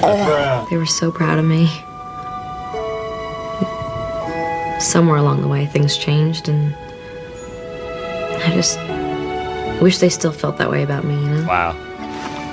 I don't fucking care. That's how that scene should have went. So anyways, they keep falling in love with each other. They kiss under the mistletoe. He proposes to her with the wedding ring that he had on him. And while all of this is happening, David's girlfriend is trying to find out what happened to him. So she goes to Trudy's friend's house and they start interrogating her. You know, when we catch her, you'll be put away too for accessory to kidnapping, obstructing justice. Okay, I don't know if I missed something in this movie. I probably did because it's not good and I probably just wasn't paying attention during a little bit. But I don't think she knew that Trudy kidnapped David. So like, why would she be an accessory? You know what I mean? Because she was also in the diner when it happened. Then everybody else who was eating in the diner are also accessories, right? Imagine if that's how that actually happened. All right, tell me one more time what happened. Okay, so I was waiting in line and then this guy runs into the store like out of nowhere and he pulls a gun at the cashier and he says, give me all the money. And then the cashier said no, and the robber shot the cashier in the arm, stole all the money, and then ran out. I'm so sorry. I didn't see his face. It all happened so fast. It's okay. It's all right. Don't worry. Okay, you'll have plenty of time to remember his face when you're in the slammer. Wait, what? Yeah, pretty suspicious. You were the only guy in here when the crime happened. What are you talking about? That means you were in on it. And so is the cashier. Why would the cashier be in on it? He got shot. This goes all the way to the top, doesn't it? I wouldn't be surprised if the cops were in on it too, crooked bastards. Put my hands behind my back. I'm going downtown. I'm a dirty little cop. Nasty, naughty, slutty little cop too. You're gonna spank me or what? Yeah. Okay, we're getting to the end of the movie, trust me. So they're all having family dinner together and they all start arguing about how unhappy everybody is and how everybody's life is falling apart. This isn't my world, because if this was my world, I wouldn't have to picture Clint Eastwood just to get through our annual birthday sex! Wow. Turns out Trudy wasn't the only one having a hard time, but also none of those family members stole a man. Fortunately, Trudy's luck is about to run out. Everybody freeze! I don't know who brought home the bacon, but I'm gonna fry it up in a pan. Mother, no! I know everything about this film has been ridiculous, but this is the most unbelievable part, okay? This scene right here. Because if this was real life, Grandma would have been lit up by these guys in fucking 2 seconds. But I'm gonna fry it up. Mother, no! Seriously, I would believe a kidnapping love story way before believing a group of cops not shooting someone. But since the whole family were accessories to this kidnapping, they go to jail. Yeah, they go to jail. They go to accessory jail. It's like regular jail, but everybody's wearing watches and necklaces. But luckily, they don't get in trouble because David doesn't press charges. Poor schmuck didn't press charges. I'm no lawyer, but I feel like there would still be a prosecution. She kidnapped someone, right? Like that's the other part of this movie that really doesn't sit right with me. They treat kidnapping like it's this like nice, cute little thing that you do sometimes and not a serious crime. Like it's one of the worst crimes you can commit. Like next to watching my videos and not subscribing. I don't know how the legal system works, but it's one thing to not press charges when someone like bumps into your car. But like, she stole a person. That's like if I killed someone and then I went to court and was just like, well, he's not alive to press charges, so I'll be going home now. Doesn't work like that, I don't think. But anyways, the rest of the movie has David getting ready to marry his girlfriend, but he ends up dumping her to be with Trudy. Because not only did she steal him, she stole his heart. Not physically. Well, yet, anyway. But yeah, they kiss and they live happily ever after. So, moral of the story, if you want something, just take it. Okay, it is yours. Just take it. And it'll all work out in the end. I'm fucking kidding. That's a terrible lesson. Let's get some help. Let's see what Trudy thinks the lesson of the movie is. Doing one crazy thing probably does make you crazy, but it can also make you happy. All right. You heard it here first. Doesn't matter what crazy shit you do. As long as it makes you happy, you're in the clear. Okay? Okay, can you explain to me why you rubbed your poop on the cabin walls? Your Honor, it made me happy. In conclusion, the movie, it was entertaining. It was a little funny at times, but it's a little tough to get past all the Stockholm stuff, all that stuff about Sweden. But no, a Christmas movie is supposed to have a nice lesson about, you know, family and love, generosity, right? But this does not have that, so 10 out of 10. All right, well, it's time for the last ad break of the year. This video is sponsored by HelloFresh. Folks, I've been eating HelloFresh like every week for more than 2 years now, and you know why? Because HelloFresh makes cooking at home fun, easy, and affordable. With HelloFresh, you get fresh, pre-portioned ingredients and seasonal recipes delivered right to your doorstep. And not to mention, they're also America's #1 meal kit, so you can't go wrong. I know these last few years have been a lot, but I can say firsthand that it's been so comforting and reassuring knowing that every week I have HelloFresh to help out with putting some home-cooked meals on the table every week for me and Jenna. Because that's not an easy thing to do.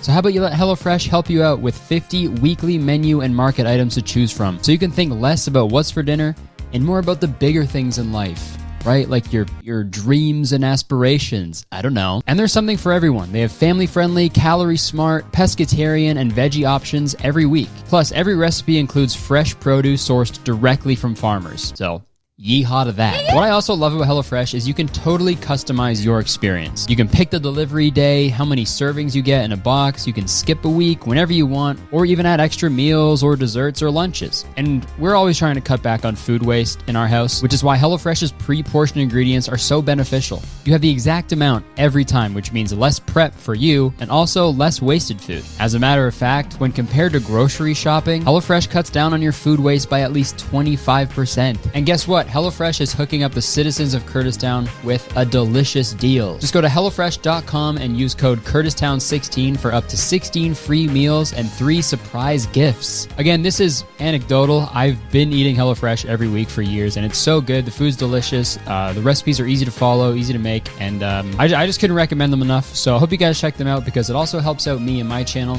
when you check out the sponsors. So everybody wins here, man. Again, thank you so much to HelloFresh for sponsoring this video and so many others in the past. Now, back to me. All right, thank you so much for watching the video. If you enjoyed it, please press the like button, because believe it or not, one like equals one bicep curl that Mario Lopez will do. Seen that guy's fucking arms? Please press the like button. You can leave a comment, let me know your thought. Let me know if you've ever seen this movie, if you remember it, or any other weird movies you want me to cover next Christmas. That needs to have a holiday in it, in the title, and the letter H in another word. You can press the subscribe button, check the description for all that shit if you want. But yeah, man, this is the last video of the year. Crazy. Thank you so much for another great year. This year was pretty eventful. Things were starting to open up a little bit before. I got to do some shows again, which was incredible. So thank you so much to everybody who came out to my stand-up shows. I got a lot more coming next year, and I just can't wait to, you know, keep making videos, keep touring, doing shows for y'all. And I just seriously, I can't thank you enough for the support over the years. Even if this is your first video you've seen of mine, it's just, this is my dream job, and I cannot thank you enough for all the support. So, sorry I'm late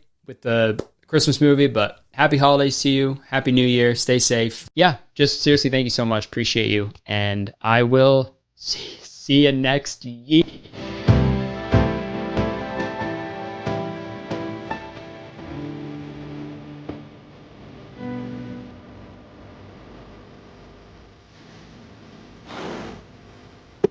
Okay, I know all the comments are gonna be, oh, you didn't say folks at the beginning. First the extra greeting and now no folks. Well, this is for the people who stayed to the end of the video. Folks. So, there you go. Happy New Year. Hey, welcome back to my... Those simply won't do.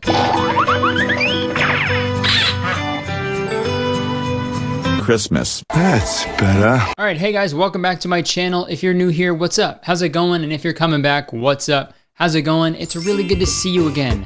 I hope you're doing well. You see what happens when you subscribe to my channel? You get an extra greeting at the beginning of every single one of my videos, except for that one time. So press the subscribe button for an extra greeting. All right, folks.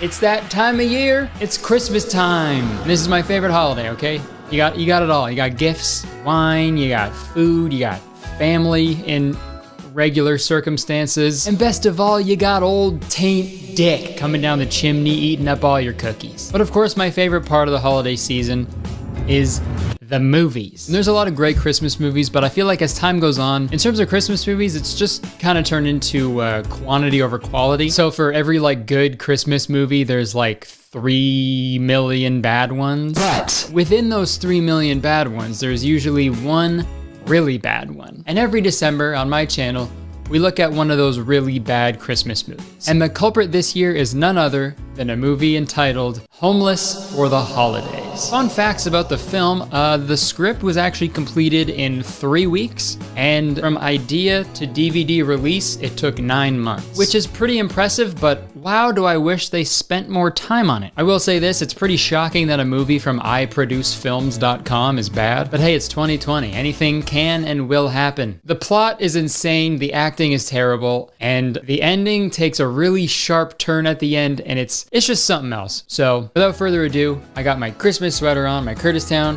Christmas sweater on. Think there's still some for sale on my website. I got some holiday nog, and we're ready to go. So let's take a look at Homeless for the Holidays. So the movie starts with some oddly cheerful music for a movie about being homeless.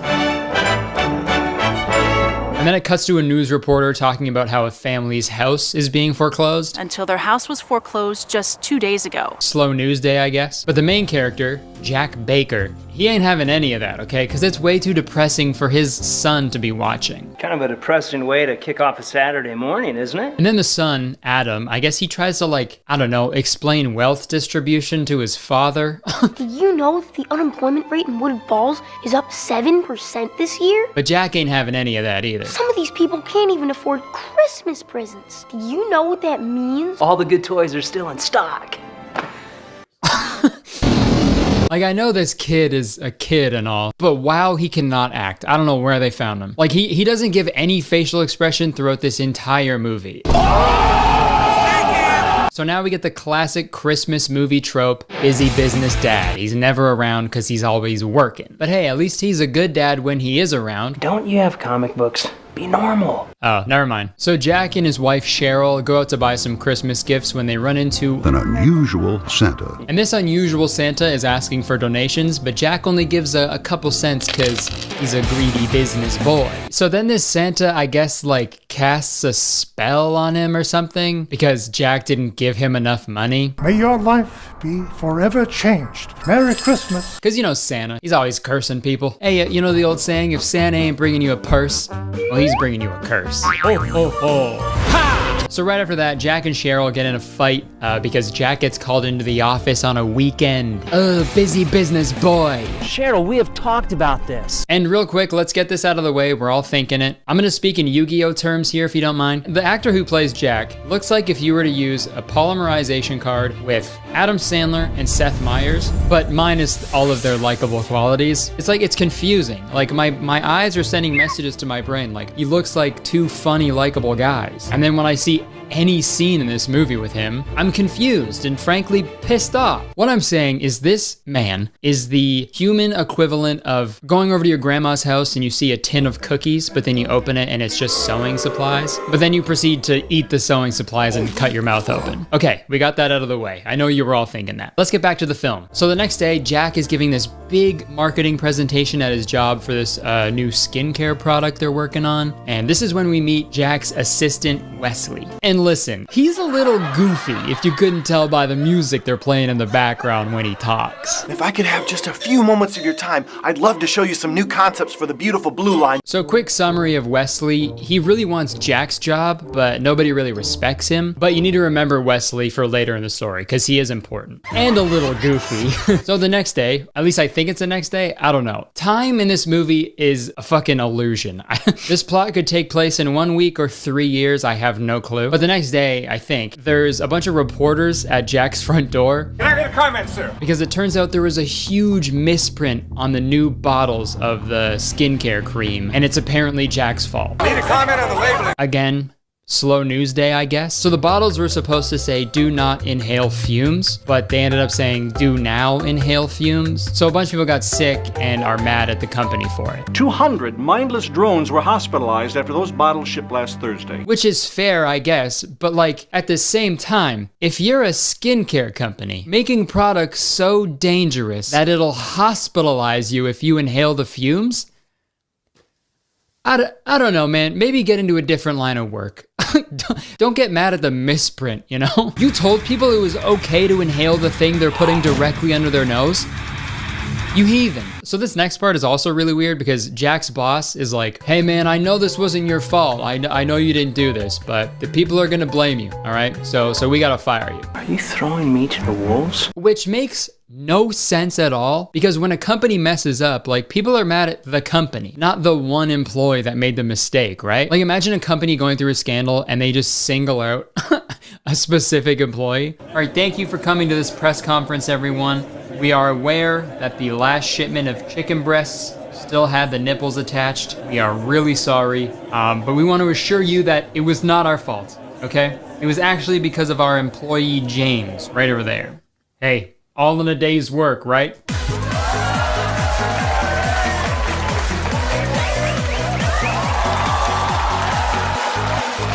Wait, you guys like the nipples? Chicken boobs, chicken boobs, chicken boobs, chicken boobs, chicken boobs, chicken. And that's the story of how young James became the CEO of Chicken Breasts. Now with nipples. But anyways, the boss is talking to Jack and he's basically like, so are you gonna take the fall for this and save our butts or get everybody fired? And for some reason, Jack takes the blame for the misprint. It's impossible to find a job in this economy. This economy. So for the next little bit, Jack kind of just mopes around the house all sad and stuff. To speak in Yu-Gi-Oh terms, his life points go down to 0. And this is when I started to really not like the main character. He was saying how stressed he was at just the thought of not having a job. I'm our only source of income. But now he has no job, and instead of even trying to provide for his family, he just sits in his office like, wow, no one's calling me on my work phone. It never rings anymore. It's almost like I don't work there anymore. Well, yeah, you got fired. Stop saying that. But Cheryl has had it, okay? So she steps in and whips him into shape. Cheryl, what do you want? I told you he was gonna call me. Ugh! It's time to come back now. Seriously. Ice water. See that? The cure for depression. Ice water. So next there's a montage of Jack trying to get hired at like a bunch of different places. He applies at a bowling alley, a car dealership, a high school basketball practice. For some reason, listen, coach, I know I'm a little older than the other guys, but I will be the only point guard with pubes. But after all that work, nobody wants to hire that sad sack. Are you kidding me right now? I don't think so. Okay, so now we cut to Jack's old work, and this is another part of the movie that makes 0 sense to me. So they're all stressed out now because apparently a rival marketing firm wants to hire Jack, but they don't want that to happen because he's like the most qualified marketing guy in town. That's probably why Purese has been trying to steal Jack away from us for years. And they want him to work there at his old job, even though they fired him. That literally makes no sense. Why fire him? Pick someone else to fucking take the blame, right? You're fired. Hey, where you going? I don't know. I have a feeling this might end badly for them. This could end badly for us. So when Jack gets home that night, Cheryl gets pissed at him for not spending his time well enough while she reads a magazine on a rocking chair. We need an income. Also, really quick, I gotta say, Jack is always just a little too quiet, or the music's too loud. Something has to change. You cannot talk to me like that. Speak up! You want me to walk around Like I'm mad at the world? Speak up, Jack. You want me to slam the door? Kick the neighbor's dog? Hey, whoa, Jack. The fuck? Escalated very quickly. Holy shit. Kick the neighbor's dog? That's gotta be something he thinks about on a regular basis, you know? You don't just randomly suggest something like that. Damn it, I'm out of cereal. Oh, I'm so mad I could kick something. Where's that neighbor's dog of mine? All right, so the next day, Jack goes into this fast food place to get a job, but the manager won't hire him because he's not his type. Just not my type. Hello?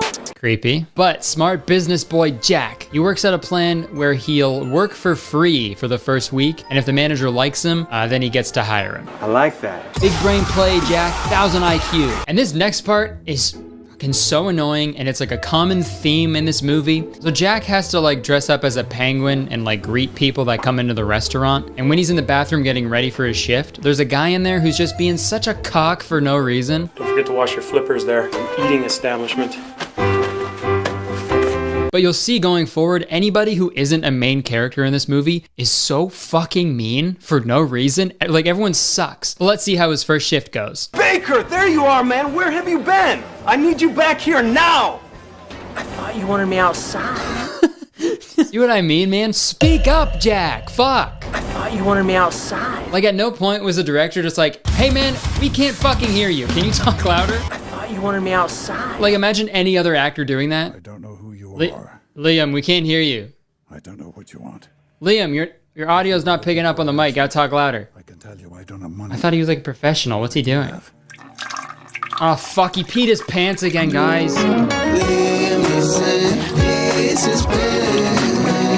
Yeah, Liam Neeson pees his pants like all the time. You should Google it. After this video. So like you saw, the restaurant is super busy. So Jack goes behind the counter to take people's orders with no training because the manager is swamped and he needs help. And you'd think the manager would just leave, you know, to go do other things to help the other employees because it's so busy, right? No, this movie makes no sense. Why would they do that? The manager just stands beside him while Jack tries to do the thing the manager was just doing. That arguably makes things go slower, right? Hey man, can you help me lift this couch? I feel like it'd be easier if we both did it. Oh yeah, for sure, man. All right, thank you. Whoa! What the fuck? What the fuck? What the fuck? What the fuck? What the fuck? What the fuck? Okay, this is another one of my favorite scenes in the movie. Ow! Michelle, stop it. Mommy's trying to read. Michelle, Adam, Daddy's home. Dad! I love you, Jack Baker. Wow, those shitty kids and angry lady remind me of my shitty kids and angry lady. I hate my family. So once Jack remembers he has a family, he immediately turns into a cashier god. He's absolutely cracked at taking orders, my guy. What may I get you? And again, we've got more people being mean as fuck for no reason. Wonderful day, maybe for you. Asshole. You're cheery. Another asshole. You guys have order number 319? Move your family out of there. Everybody sucks. So 2 weeks go by, Jack gets his first paycheck, which honestly, it looks like a takeout menu or a brochure that they had just laying around. Like you can see a bit of the text like through the paper, and you can see the text goes from like top down, you know? Unless they're paying Jack in like acrostic poems. I don't think the prop department did a very good job. But I guess his paycheck was way less than he expected, and I love the music that they chose for this scene. It's just... Is that it? Yep. I asked.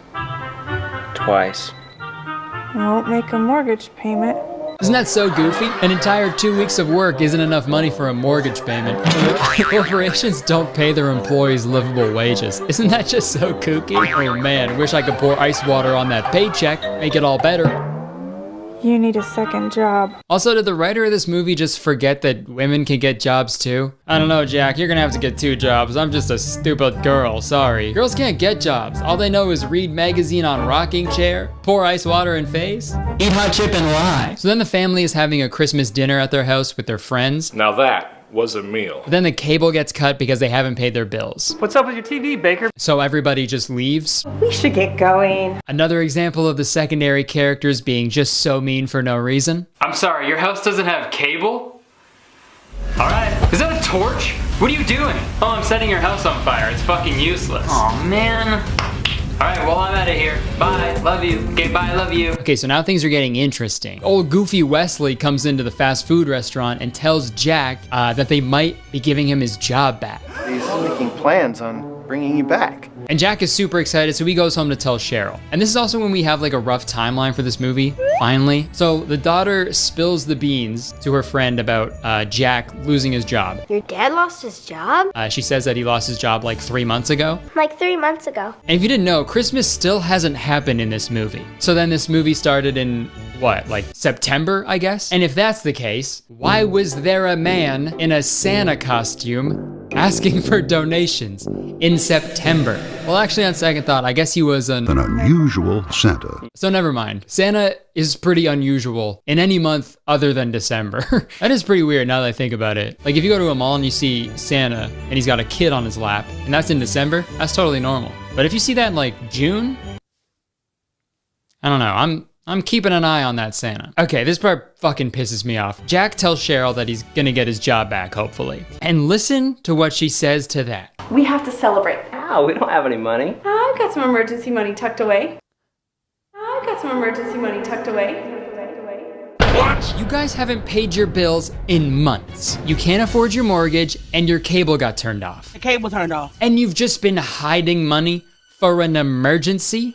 All of those things I just listed are emergencies. Also, Jack getting his job back isn't even a sure thing. And you're all using the last little bit of money you have to go out and eat steak and lobster? I hate this family. I hate Jack. And another thing that pisses me off, Jack literally has a call from a rival marketing firm saying they want to hire him. I'd like to talk with you about a marketing position here at Puree's. And he's like, nah, I'm good. I'm just gonna go back to my old job where they threw me under the bus for no reason. Are you throwing me to the wolves? God, this plot is so stupid. It makes no sense. I'm gonna speak in Yu-Gi-Oh terms for a second here. Fuck this movie. All right, so now Cheryl pulls a classic Zooey Deschanel and sings in the movie for no good reason. Joy to the world, the Lord is come. And this boy has yet to show any emotion. And heaven and nature sing, and The daughter's killing it. She's a great actor, but the son, holy shit. joy to the world, the Lord is come. Let earth receive. Ah, Jesus fucking Christ. Let every heart prepare him room. And heaven and Oh my God. What is wrong with you? Are you human? I've never seen you show any emotion. What is going on?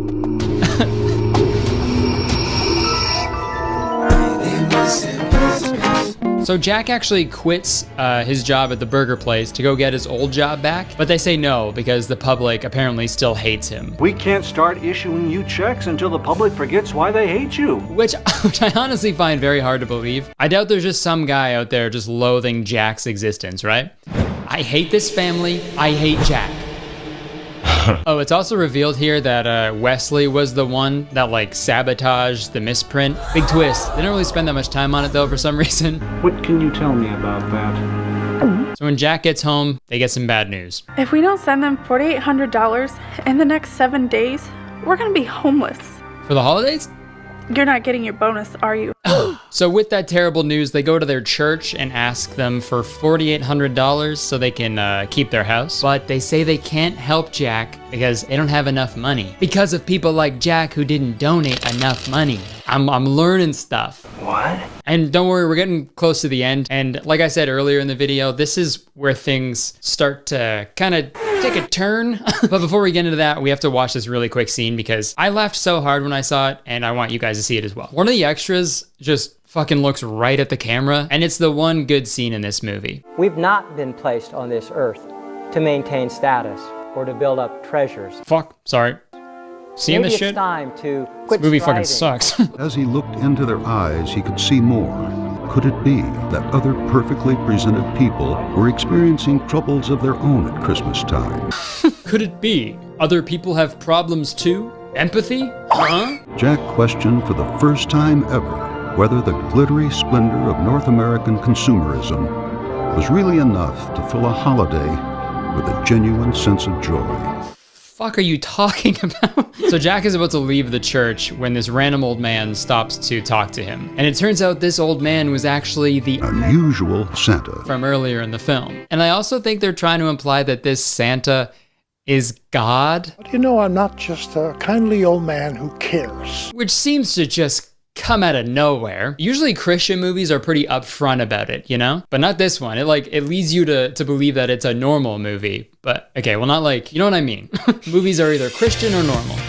But no, it tricks you into thinking it's like a regular movie. And in the last 20 minutes, it's like, no, it's actually because of God. God is real and fuck you. The ones that I'm supposed to love and provide for are gonna be homeless. For the holidays? Homeless! For the holidays? You show me a winner who left his family homeless at Christmas time.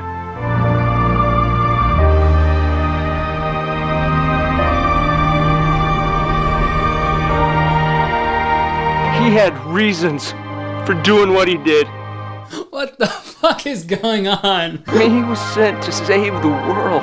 You see what I mean, man? Like, where did this come from? You're here to be that person who genuinely cares about others. Time to stop wishing for it and start becoming it.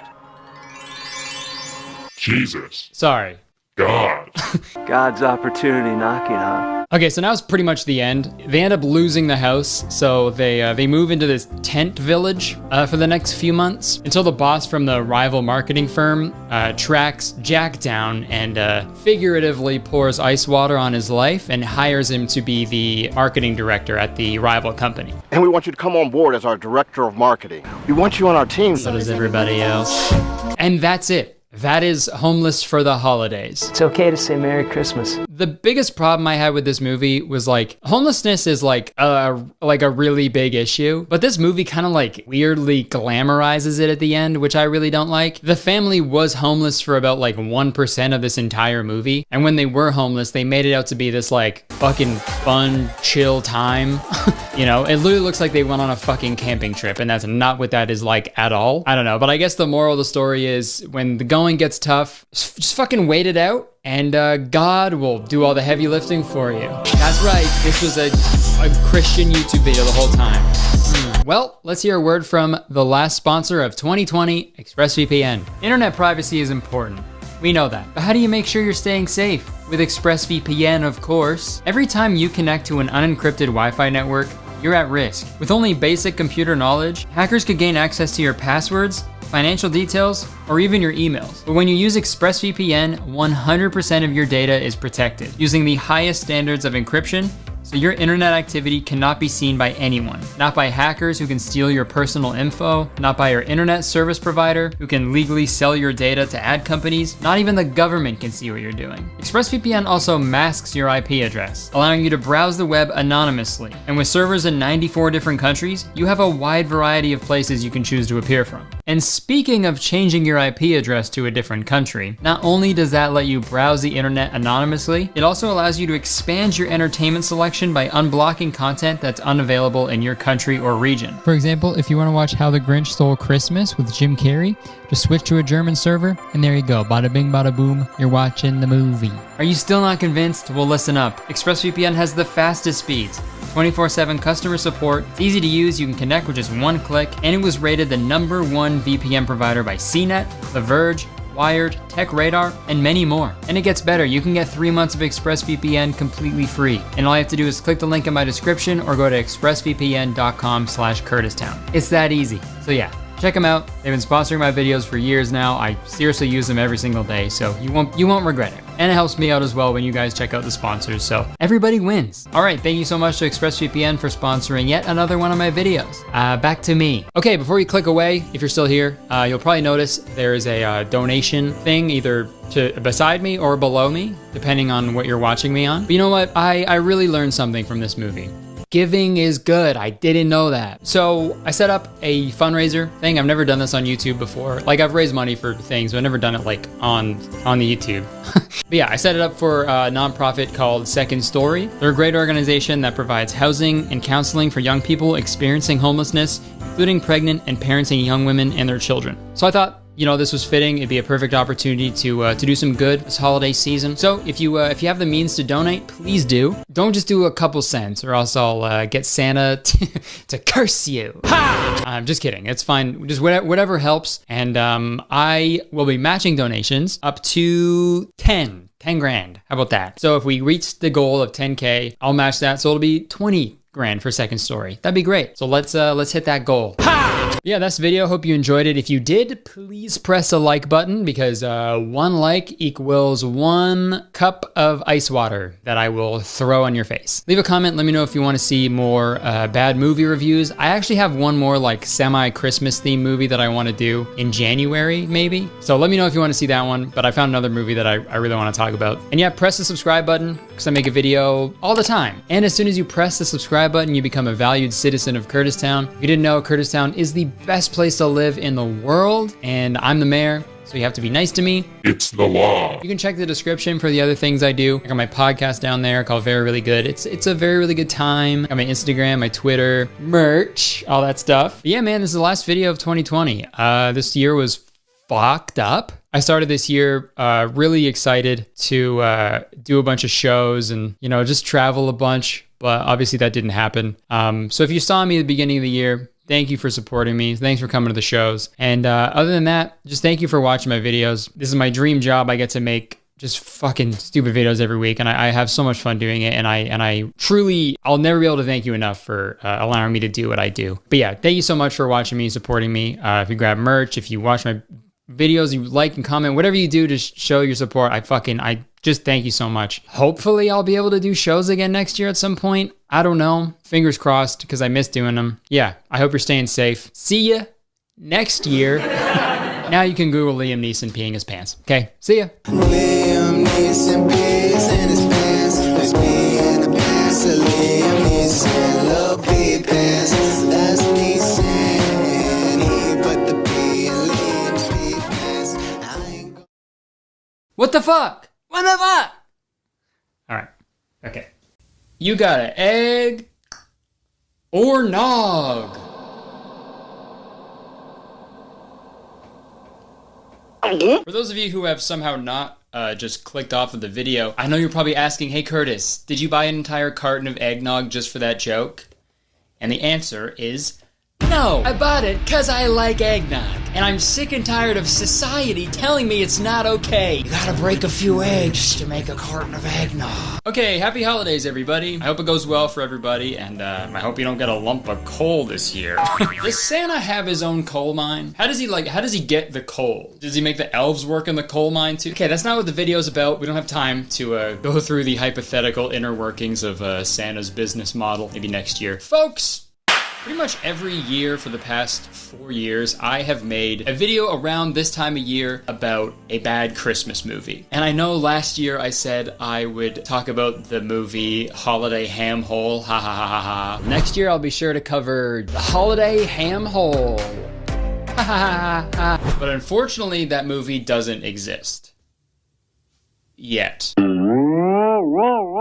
But I'm gonna be honest, once you've seen one bad Christmas movie, you've pretty much seen them all. Girl who's lost the meaning of Christmas, goes home to her small town and meets some unorthodox guy who teaches her the meaning of family and Christmas, and it's only white people. So for my own sanity, I wanted to switch it up. I was contemplating not even making a Christmas video at all, because there was another topic that's sort of been like getting very popular that I wanted to address, and that is AI-generated artwork. That's been going crazy lately, and I made a video about that like last year. Wow. But no, I wanted to make a follow-up to that video instead of doing a Christmas video. But then I thought, why not do both? This is my channel. I can do whatever the fuck I want, okay? I can have my fruitcake and eat it too. Since my video about AI-generated content, you should go watch it if you haven't, but since my video, the accessibility and just popularity of AI-generated art has exploded. I don't want to say it's because of my video, so I'll scream it. It's because of my video! It's like insanely easy for people to get their hands on highly sophisticated AI models. DALL-E open up to the general public, or maybe it's pronounced DALL-E. Mr. Worldwide! If you don't know what DALL-E is, DALL-E allows people to generate incredibly detailed and complex pictures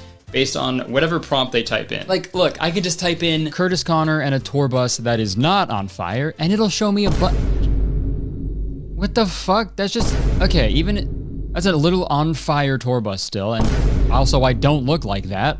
Or that, I don't know why it's fucking... That was created by OpenAI, and they also just released a brand new tool called ChatGPT. And if you've never heard of it, you should really check it out. It's honestly, it's like already changing the way that tons of people are going through their daily lives. It's writing emails, computer code, even entire essays with just like a single prompt. That's fucked. Dude, when I was a kid, all teachers had to worry about was people like plagiarizing off of Wikipedia. Now they got this to worry about, dude? Being a teacher is like only getting harder and harder, you know? We should like pay them less. Dude, I'll show you how crazy ChatGPT is. So I just typed in, please write a synopsis for a movie titled The Holiday Ham Hole. And this is what it gave me. The Holiday Ham Hole is a comedic holiday film about a family who accidentally discovers a magical portal in their backyard that leads to a fantastical land filled with talking ham. As they journey through this strange new world, they must navigate its dangers and puzzles in order to save Christmas and return home. Along the way, they encounter a cast of colorful characters, including a wise old ham spirit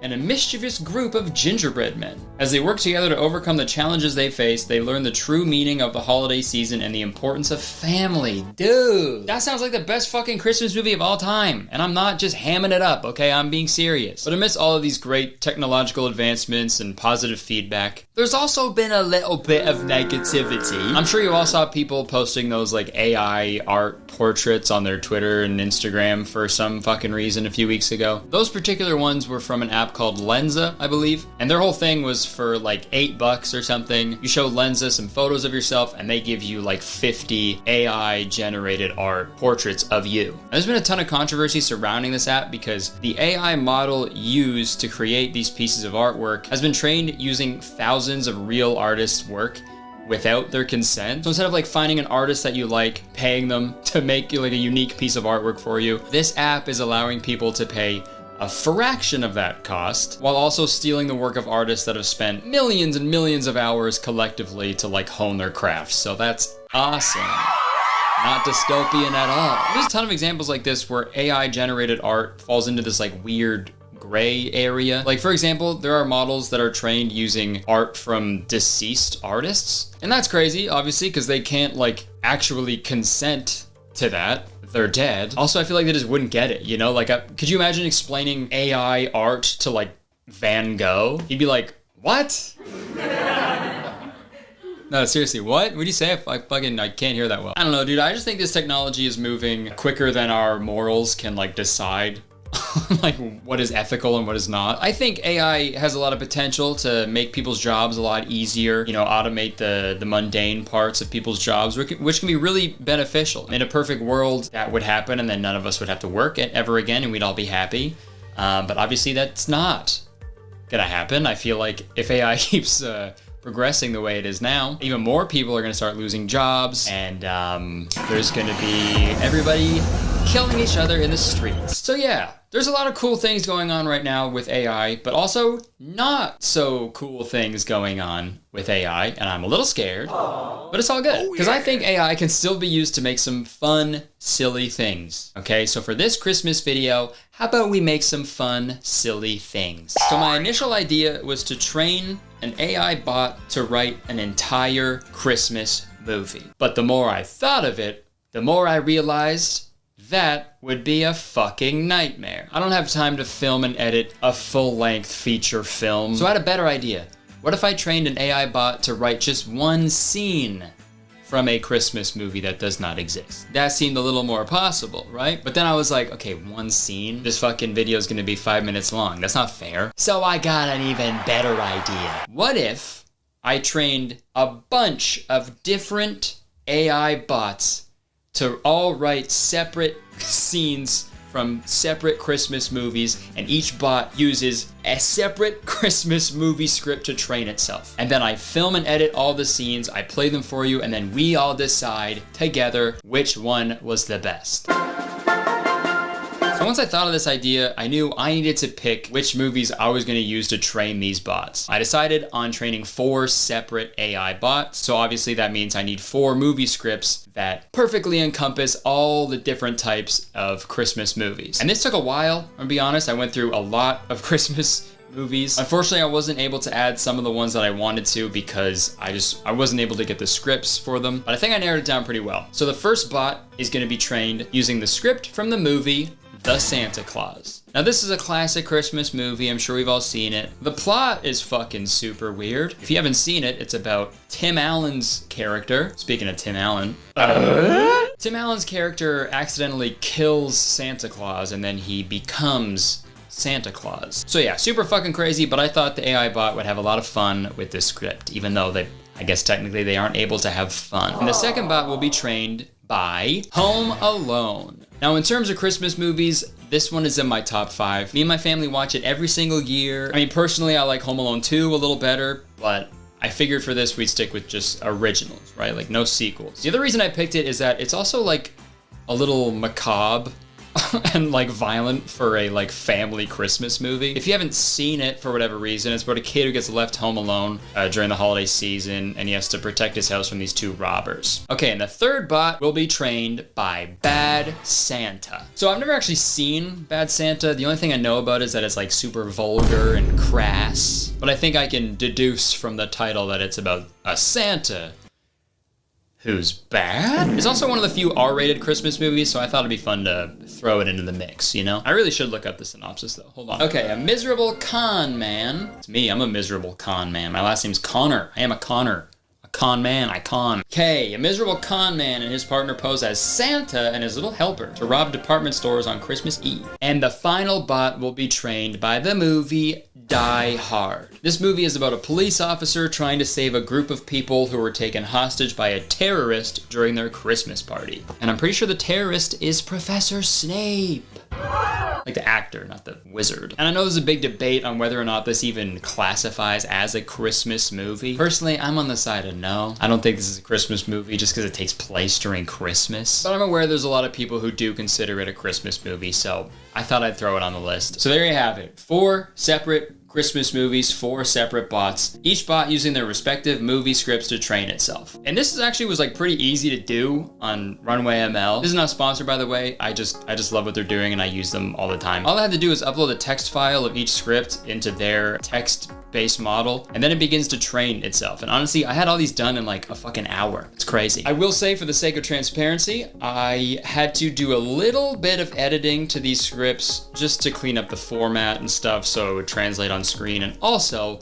some things were just literally impossible to film. Even some of the stuff that I included in the scripts are, yeah, you'll see. So yeah, I'm gonna play these 4 scenes for you right in a row. So dude, grab a fucking turkey leg, a glass of eggnog, the drink that we all like. Also, for every movie, I used Dolly to make a movie poster for it. It's not that good with words, so the movie titles it gave are very weird, but yeah, that's what I did. So yeah, sit back, relax, and enjoy these scenes from Christmas movies that do not exist, written entirely by robots. Cheers. And now, a scene from the movie V the Sainita Cantal. Exterior, the roof. Night. Scott and Tim are playing in the snow. After toppling over in a sled, they lie there, laughing. Tim, they did. They did it all. You killed Santa Claus. So what? I didn't kill Santa Claus. He fell off the roof. What? No, I didn't kill him. He fell off the roof. What? Was he trying to? Look, I know he fell off the roof. He fell off the roof. Cut 2, front lawn, night. Scott and Tim are playing Laura. Laura. Hi, sport. Why don't you go look under the tree? Look, I want to show you the part. Scott and Tim take off the tree. Look, over there. Look. They run to the sleigh.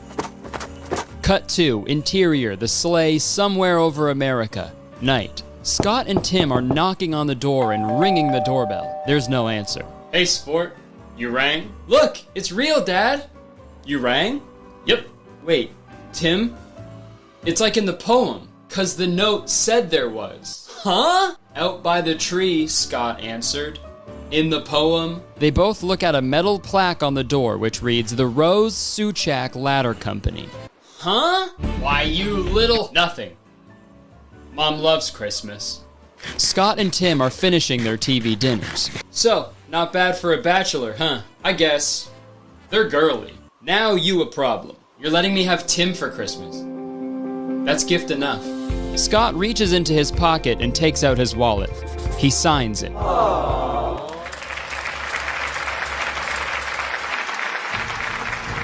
Now, please get ready for a scene from the movie Home, the Homies.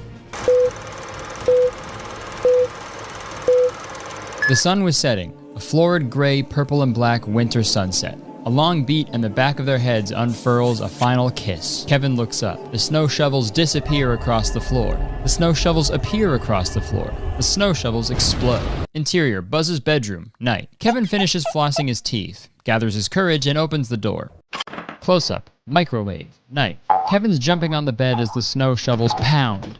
He's taken a shower. His hair is wet and he has a towel wrapped around his waist. He pulls his hat down over his eyes and turns on the TV. Do you need a pillow? No, he's just getting lonely. I don't want to give up. I'm leaving here when it's too late. Kevin walks down the stairs. A realization hits everyone. I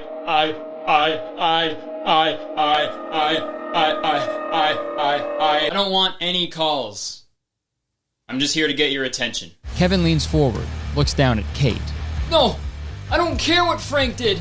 In this family, nobody hits anybody. Frank puts his arm around Kate. He doesn't think so. No, I have a child at home alone. You never know.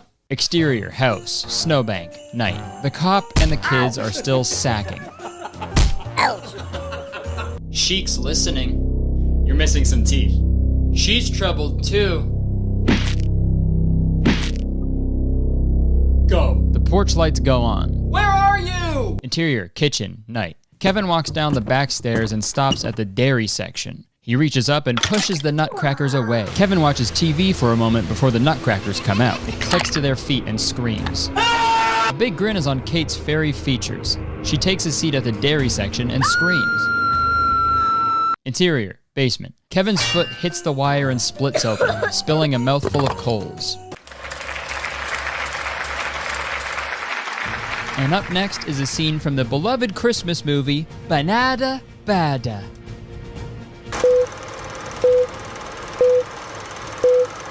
Interior, Chamberlain's, Winter Wonderland, day. Cacti and tumbleweeds are wrapped with lights and flocked with snow. Again, there is a line of waiting children. Marcus mingle with a couple of older children. Merry Christmas! One Santa's coining! Yay! Marcus gets to the head of the line, ducks under the velvet rope, and goes behind the flimsy cardboard set. Willie sits there morosely, head slumped, forearms on knees. Let it go, you little bastard. He takes bottle from the floor by his feet and swigs off it. I don't like that guy. What do I waver? I don't like any guy. You think I can't find another portly motherfucker can run a water drill? Yeah, Lorraine alone. Easy, easy, easy. Just back off, Willie. Let's go. Let it go, you little bastard. Willie continues to stare at him. Let the fucking thing go. Willie turns his attention to the kid. Moves closer. Let the fucking thing go. Willie grabs the neck of the kid's head, pulls him down. Let it go. Marcus leads the kid up to the throne and places him on Willie's lap. Let it go. The kid shrieks. Let the fucking thing go. Marcus holds the kid's head aloft. Let the fucking thing go. Willie gazes back after a long beat. The kid emerges screaming. Interior, the kid's house, master bedroom, night. The kid stands in the tub, motionless except for the flowing rivulet of snot. Willie can't help but stare at it. I know Christmas Eve is in a couple days and you have to fly around and give presents to the world, and after that, you won't be around no more. Well, still, I gotta take the shit from the fucking child. Willie jumps and screams like a girl. Who the fuck takes the shit? Interior, Chamberlain's, main floor, day. Willie bangs Sue on the sofa, looking off, stethoscope light. Night 61. Willie's still motionless except for the rivulet of snot. Fuck you, you fucking piece of shit! He bolts out of bed and throws the clock into the wall. Fuck you, fuck you. So I'll see you soon, I guess, right? Yeah, I'm gonna send you some flowers. Real good, expensive ones. And last but not least is a scene from the movie Gerard Harry, the Detective. Interior, office, night. Marco's body sits in his secretary's chair. His name is Ralph Ellis. His news editor, McLean, sits next to him slumped in his secretary's chair. Mr. McLean is dead. Eat him, Mr. McCain. He sees McLean's cigarette on the floor. Eat him. Eat him. He looks up.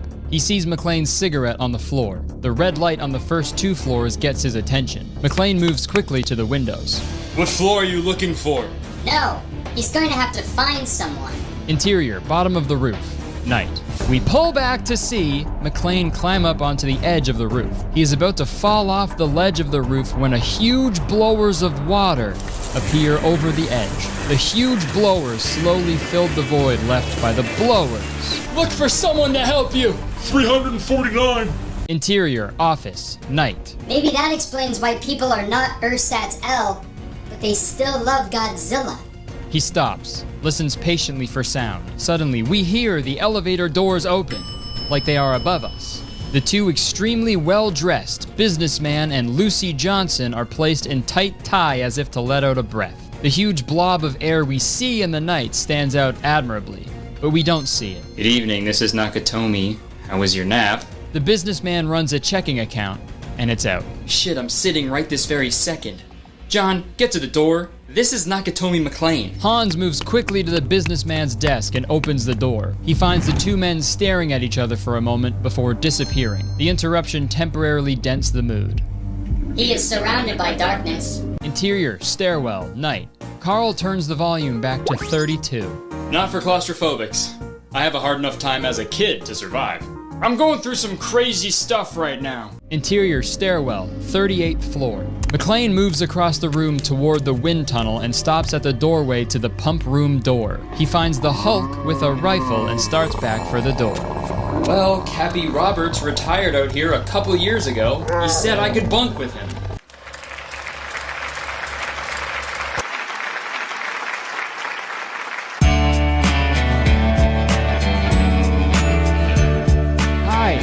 Good to see you again. I'm just here in my garage. Just kidding. I'm in my podcast studio. I was filming some podcasts, and I figured might as well film the outro to this video while I'm here. I hope you enjoyed those movie scenes as much as I enjoyed them. Those took like way longer to edit than I thought they would. I really thought I would have this video done like a week ago, but here I am. I would just like to go through each one quickly. Do a little recap, go over the pros and cons to see which AI bot did the best job. First up, we had the Santa Claus. I'm going to be honest, I was expecting a little bit more from this one. The only standouts for me in that script was the playing Laura and the guy like signing his wallet at the very end. Funnily enough, funny enough, is that a word? Am I fucking going crazy? Funnily enough.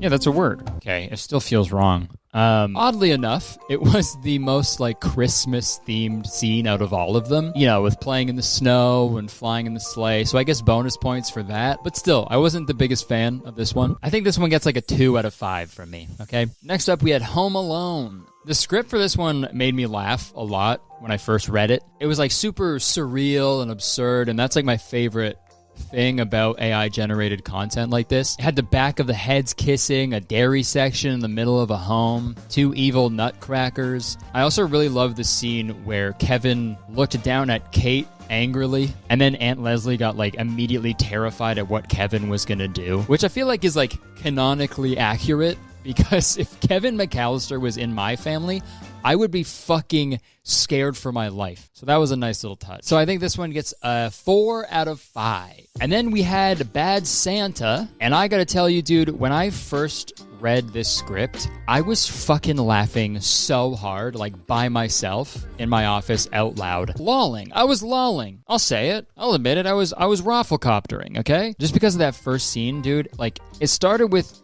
Marcus telling Willie to let something go. We don't know what they're letting go. And then Willie deflects that entirely onto some random kid. And then they both gang up on this kid together, telling him to just let the fucking thing go. Let what go? Yeah, you haven't told him, you know? Let him go. And then, like, immediately they're at the little boy's house right after. Like, just, fuck, it's so crazy. I was laughing, like, really, really hard. Pretty much throughout the filming and editing of this one. So, you know what? 5 out of 5. Perfect across the board. And last but not least, we had Die Hard. My expectations were pretty high for this one. And honestly, I think the script lived up to them. Little Johnson was a standout character for me. I don't know about you guys. The one thing I am really confused about is how the Hulk showed up. I don't know how he managed to snag a cameo in Die Hard. Because the only thing that model knows is the Die Hard script, and I don't think the Hulk is in Die Hard, right? Is this like a fucking Mandela effect? Oh, dude, I actually think I remember the Hulk. He's in Die Hard. He's like one of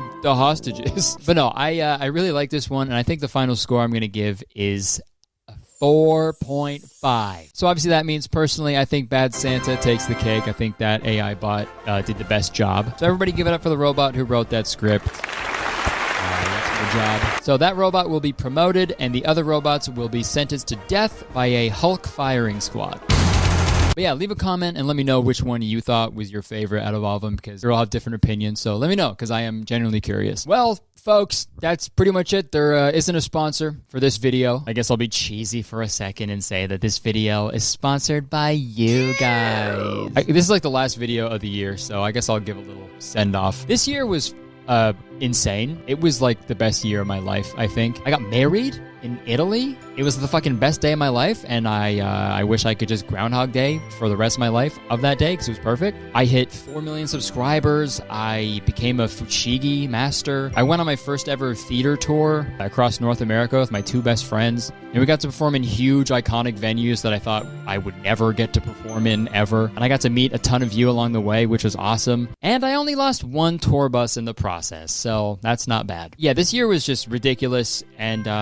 I just want to say thank you so much from the bottom of my heart for supporting me, my content, whatever I do on the internet. I don't know, I just feel like I'm rarely sincere, so I'm going to try to do that for a minute. I feel like I cannot stress enough like how grateful I am for the community that I have. Like, reading your guys' comments after I post a video is like my favorite part of my whole job. You guys are so fucking funny and like creative and supportive and just so fucking cool. You know, seeing my podcast being at the top of the list on people's like Spotify Wrapped and shit, like people posting fan art and stuff. It's just the fucking best. And I cannot stress how thankful I am to have such like cool, diverse, funny, and like caring people in Kurtis Town, I guess. So yeah, just thank you so much for everything. Thank you for the support. Happy holidays. Have a fun and safe New Year's. And yeah, I got some exciting stuff coming in 2023, so definitely stay tuned.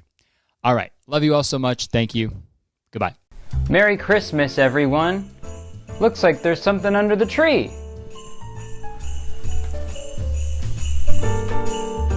I wonder what's inside.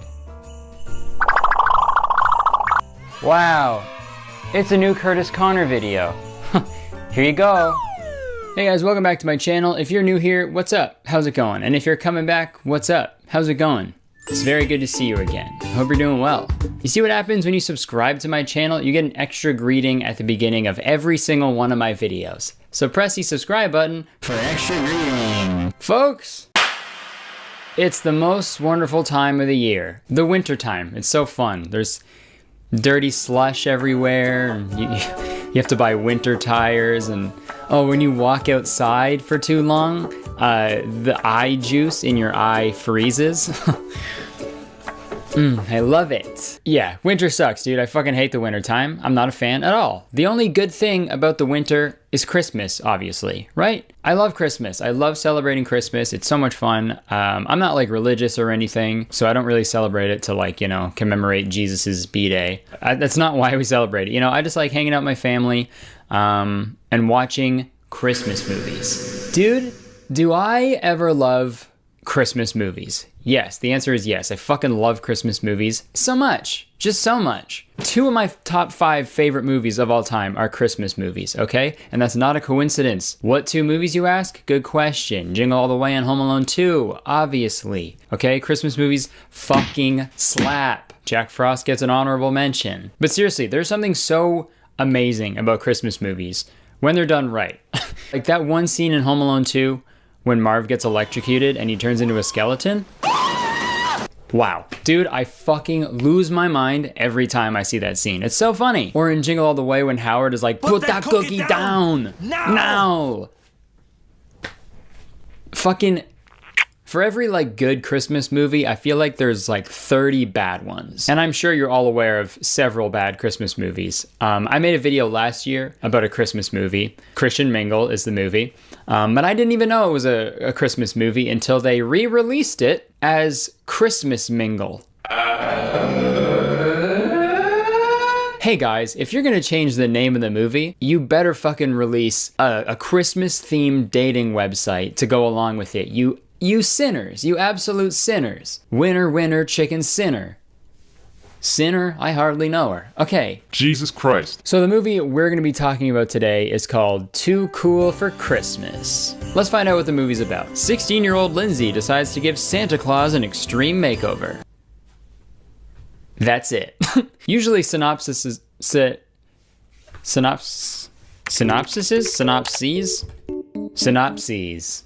Usually synopses, when they explain a movie, it's like they say the goal, like what the main character's goal is, but here's something that's stopping them from reaching that goal, right? Because, you know, good story is just good conflict. But this one's like, Santa gets a makeover, and it's kind of cool.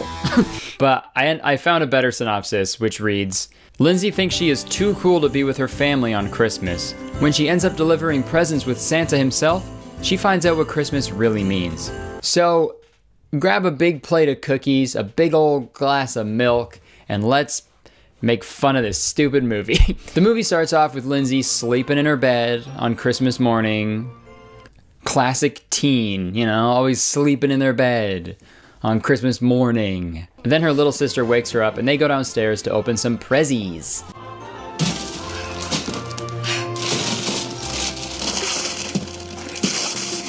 And she's so happy. She gets that Chanel bag she's always been wanting. But uh-oh. At last we are together. It's fake. You know it's gonna be a good movie when they add in a bunch of silly sound effects that don't need to be there at all. Okay, saying that out loud, I kind of just realized that that's what my videos are. Just me adding a bunch of sound effects that don't need to be there. But it's different though, okay? I'm not a movie. My life is. But I'm not. Imagine a YouTuber, like, editing major motion pictures. Oh my god, he on X Games mode.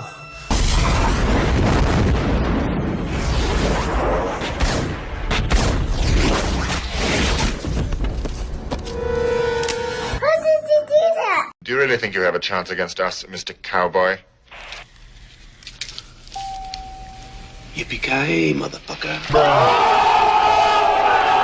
So it gets all like distorted and weird, and like the parents keep laughing a bunch, and we find out that this whole Christmas scene was only just a dream. And it's a scary dream to her because she's freaking out about a fake bag. So that's like her character trait. She's like materialistic and like selfish and stuff. That's like a common theme that she tries to like overcome in this whole movie. Then we get the title screen and they play a wicked cool song that I'm pretty sure they wrote for this movie. Living in the North Pole, how could he understand that life without snow can be something really grand? And all of us who've never seen a real reindeer. No greens, the color of Christmas cheer. The lawn may need mowing with all the grass it's growing, but Christmas is cooler this year. Cool Christmas. The next time someone hands me the aux cord, bro. Cool Christmas. Don't get ready to turn up to Too Cool for Christmas, bro. So she picks up her best pal, Paige, on the way to school, and this is when we find out a pretty major plot point.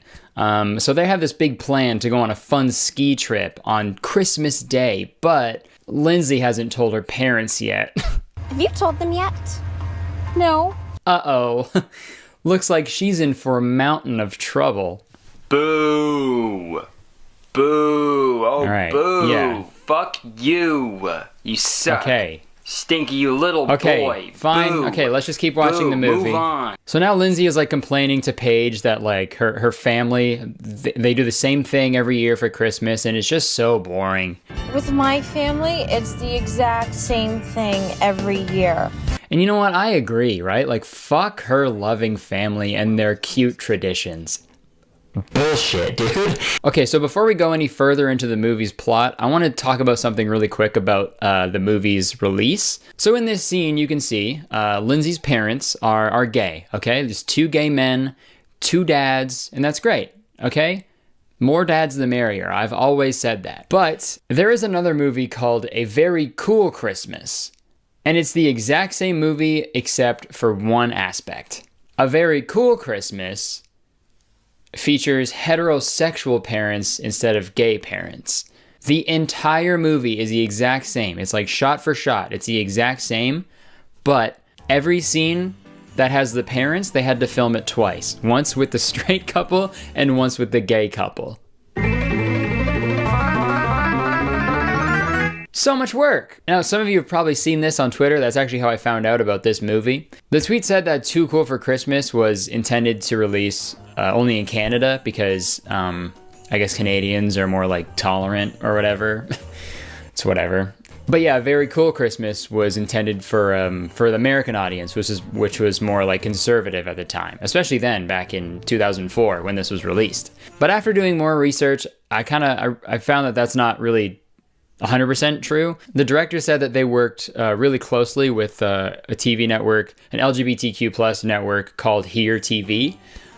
So they developed the movie like for them, but it didn't have the budget as like a Lifetime or something like that. So they made the movie for Here TV, but so they could sell the movie to Lifetime, they just put in like a heterosexual couple because America, they weren't as tolerant. So I mean, it was kind of true, but not the whole Canadian American thing. But still, it's so weird to like think of the actors like filming a scene and the director is just like, okay, cut, dad sub out, tap out for you do a little tag team, just sub out for the mom, okay, good, and we'll do the same thing one more time. Here we go. So weird. Like, imagine if they had to do that for every single movie that featured like a gay couple.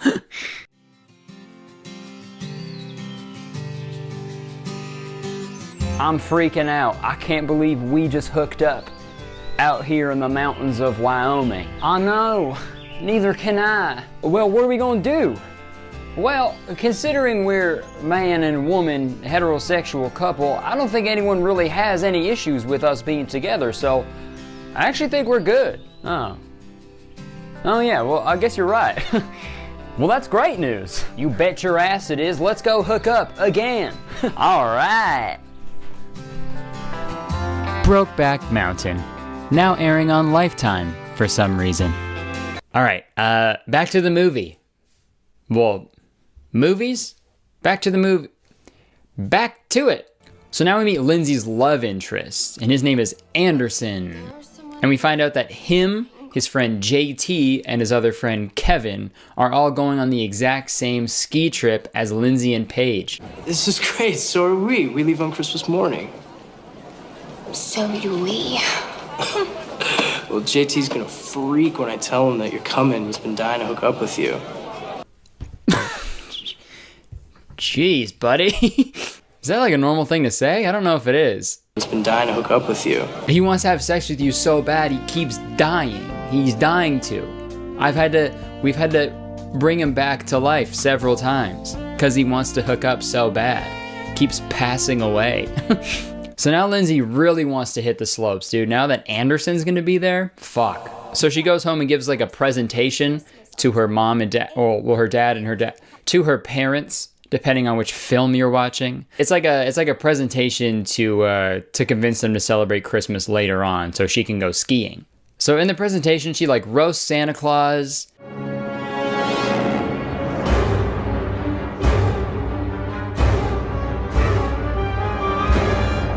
Corporate creation in the tradition of Ronald McDonald and the Energizer Bunny. And then her little sister says this. Did Lindsay just say the Energizer Bunny isn't real? Has anyone ever thought the Energizer Bunny was real? Seriously, if you've ever thought that, please let me know. But if you have, sorry, newsflash, you're dumb. Sorry. It's like a weird fucking Easter thing. Like, yeah, wake up and the Energizer Bunny's gonna hide batteries around your house, and you find them, and then you eat them.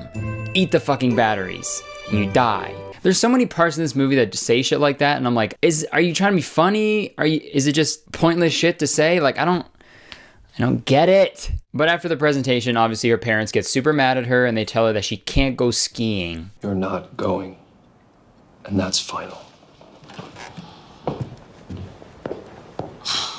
They ask you how you are, you just have to say that you're fine when you're not really fine, but you just can't get into it because they would never understand. Assholes. So Lindsay's really upset, so she goes to the mall to relieve some stress.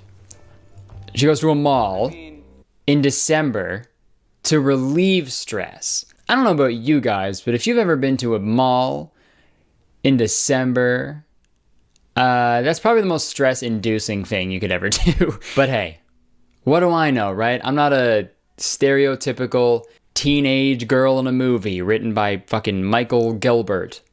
So what do I know? Also, another quick little sidebar. Michael Gelbart, the writer of this movie, was also apparently a creative consultant on the television show Radio Free Roscoe. And if you've ever seen that show, you fucking know how good it is. You know how fucking hard that show slaps. So this movie makes me extra mad. How could you consult creatively on such a great show and then make this? Okay, back to the flick. Oh, hey, it's Michael Gelbart. Wow, the guy we were just talking about. Yeah. The writer of this movie plays a mall cop in this movie that he wrote. And let me just say right now, I want to spend as little amount of time as possible talking about this character because he makes me blood red mad. He makes me so upset, okay? He fucking sucks, okay? I'm sorry, but wow. Like, I know he's like the villain of this movie, you could say. And I know villains, like, you're supposed to hate them, but not this much. I hate when he's on screen, okay? I get sick. Back away from the chicken stick, sir. But whenever he's on screen, I want to run. I want to sprint full speed. I want to fucking Naruto run into a fucking tornado. Do you know what this could do if lodged in the throat of an infant? Write him up, Donnie. Like, dude, his acting should stick to writing, dude. Okay, so he's like a power-hungry mall cop. And he hates teens. Man, I hate teenagers. And it seems like his only weakness, the only thing that makes him like stop fucking with people, is when someone throws a hamburger at him. An unspoken respect. Who threw that? I don't know, dude. So now we meet the mall Santa. Santa Claus, yay! He goes into this store to buy an expensive suit, but the employee thinks he can't afford it. So he kind of just like kicks him out. If you have to ask, you obviously can't afford to buy. Merry Christmas. Goodbye. And this scene may seem pointless right now, but I have to reference it now so a later one makes sense. Oh, so just wait a second. And then we cut to a quick scene of the fucking stupid mall cop. He's talking to Lindsay and Paige. And then they bring up some weird dating show he was on. Gotta be honest, right now she digs me a bit more. That's fine. Sometimes they're gonna like me more. Other times I'm gonna like them less. But yeah, I'll call Allison again. Go out? Again? Again. I don't know if that's supposed to be funny.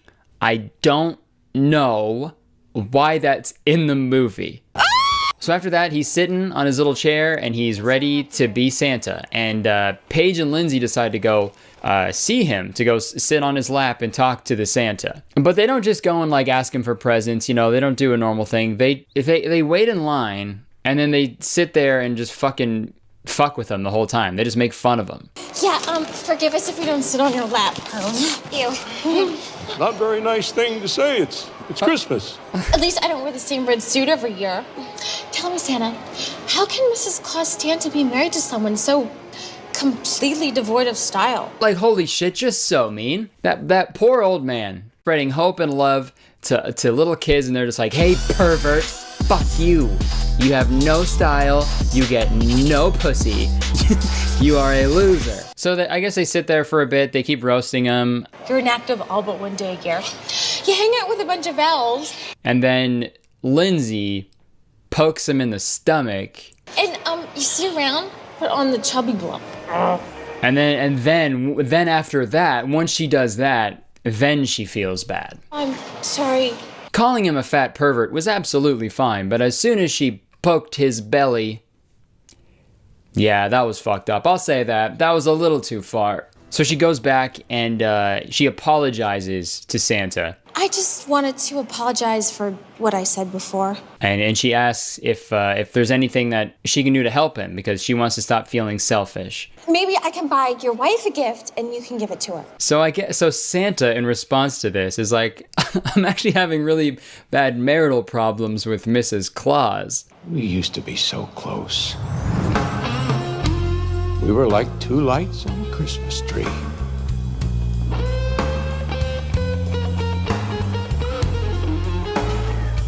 Every year, those lists got longer and longer, and the lights got further and further apart.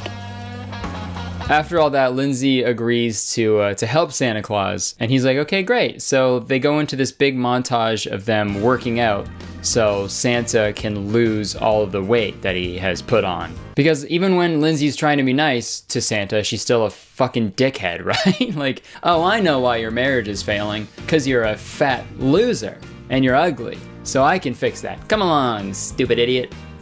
Fatty. Because that doesn't even make sense. Like, why would she do that, right? Because in the flashback, when they were happy together, Santa still looked like that, right? Like he's always been like a jolly guy. That's his thing. So once the working out montage is done, they go into another montage. And this one's a classic. This one's a classic montage. It's, you know, the old one person goes in to try a bunch of different outfits on, and then the other friend's like, no, I don't like that one. And they do another one, and then they're like, not that one either, come on. And then they put on like a regular outfit, and they're like, that's the one.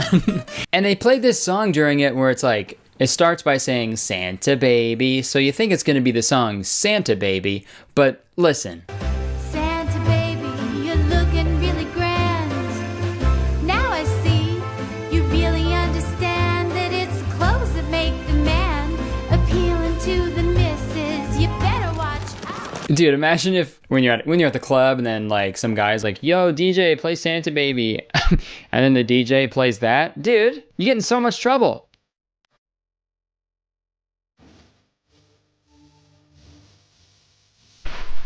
Hey, yo, DJ, play Santa Baby. What? No way, dude. That's gonna kill the mood. No way. Play Santa Baby. No, I'm not playing Santa Baby. What the fuck? Oh, come on, DJ. I'll do anything. Here, have my life savings. Just please play Santa Baby. Your life savings is $3 and a Sharpie with no lid? Jesus, man. Okay, fine. I'll play the song, okay? Just keep your savings. So kind. Okay.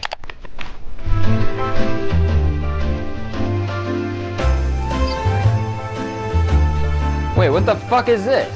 I'm sorry, man. This is the only Santa Baby I have. I'm sorry. This is all wrong. This is all wrong. You gotta play the real Santa Baby. Right, everyone? Yeah. Play the real Santa Baby. Santa Baby. Play the real Santa Baby. Santa Baby. Play the real Santa Baby. Play the real Santa Baby. Play the real Santa Baby. Come on. Play the real Santa Baby. Come on. Play it. Play the real Santa Baby. Play the real Santa Baby. Official one. Play the original song. Do it. Play the real Santa Baby. What are you doing? So once they find him a nice suit to wear, they go to a hair salon, and there's another montage. I'm not joking. They have 3 separate montages in a row. Hey, just make one. Oh my God, please just make one. Why do you need to do 3? Here we go. We get to see what he finally looks like now. Senor Santa Claus! Oh my God! For an older man, you are hot. So now Santa is fuckable, and you know what? It's about time, okay? Ever since I was a wee lad, I was always just like, you know, Santa's great and all. I love how he gives me gifts, but I don't think he's that hot. Santa Claus is coming. And his wife. Hey, talking about hot Santa just reminded me of something. A few years ago, a mall in Toronto, they had this whole like ad campaign with a sexy Santa. And it was him like, you know, just like being hot, but being Santa. So they really made Too Cool for Christmas a real thing. That's fucking crazy, dude. That Santa probably leaves you on red and green. I did it! Okay, so Santa is sexy now, and this is my favorite scene in the whole movie. Let's watch it. Yet I came in a few weeks ago dressed in my Santa suit, and you laughed at me. Don't you believe it, Santa Claus? No. Big mistake. Huge. Take that, bitch. You just got Pretty Woman. I was in here yesterday. You wouldn't wait on me? Oh, you work on commission, right? Yes. Big mistake. Big. Huge. My favorite scene, the only good scene in this whole movie, is an homage to a different movie. Oh man, that's so funny. Dude, picturing like one of those, like, you know those gold digger pranks? Like, oh, you coulda, but not now. That's basically what this is. But picturing that with like Santa? Wow. Hey Shoddy, what's good? You wanna come roll with me? Ew? No, sorry, I don't. Oh, you don't? Okay, well I guess I'll just take my sled pulled by magical reindeer and I'll just fly out of here. No, oh no, wait, now I want to. Sorry, babe, I don't hang out with coal diggers. No, come back! Ho, ho, ho. I'm not a hoe, what the fuck? No, I didn't mean it like that, I'm sorry. Shit. Okay, so Santa and Lindsay, they leave the mall and Santa's like, oh yeah, it's Christmas Eve. We gotta deliver all the presents to every kid in the world now. And you gotta help me, Lindsay. I was hoping you'd come along with me. So Lindsay agrees, you know, for whatever reason. And then Santa goes on to explain all of his magical powers and how they work. How is it possible that gifts for every kid in the world fit in the back of my car? 2 flips to the right ear, and I shrink everything down. Oh, that is so cool. Different combinations of ear maneuvers cause different effects. 2 flips on the right side shrinks presents. Exactly. Another example, if I were to pull my earlobe on the left side 4 times, I'd speak perfect Cantonese.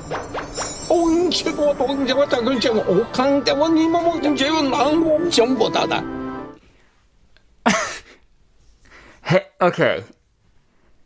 I beg your pardon. Well, that's... Whoa. Wow. I don't know where to start with that. That's not even impressive, Santa, okay? Usually old white men are just blatantly offensive without doing anything to their ears. So that's just adding a step. Why would you write that into the movie? Holy shit. Hey, I'm an old man, and if I pull my right ear 6 times and my left ear 3 times, I get mad at a customer service worker just for trying their best. And then I fall asleep on the couch at 4 p.m. I'm Santa, and I suck.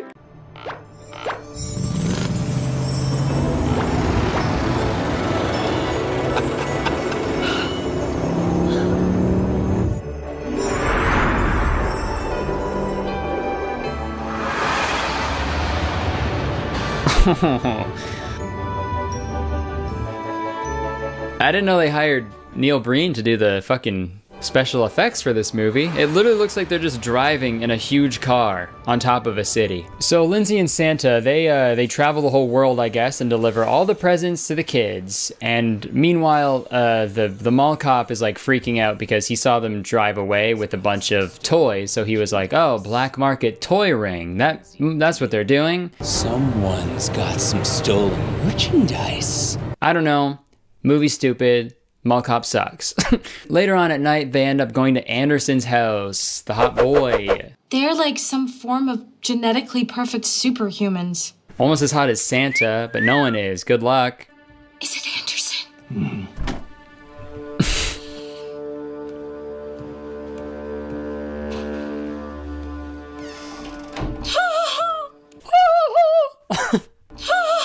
Dude, I don't know what it is. Like if I woke up in the middle of the night, like the night before Christmas and I saw a big jolly man in a red suit, I'd be like, oh, okay, Santa's real. That's cool. I was wrong, I guess. But if I woke up in the middle of the night to get a little drink and I look over and I saw just like a man, a golden brown man, and he's just standing in a nice suit, I'd be like, hey man, I'm calling the cops, I think.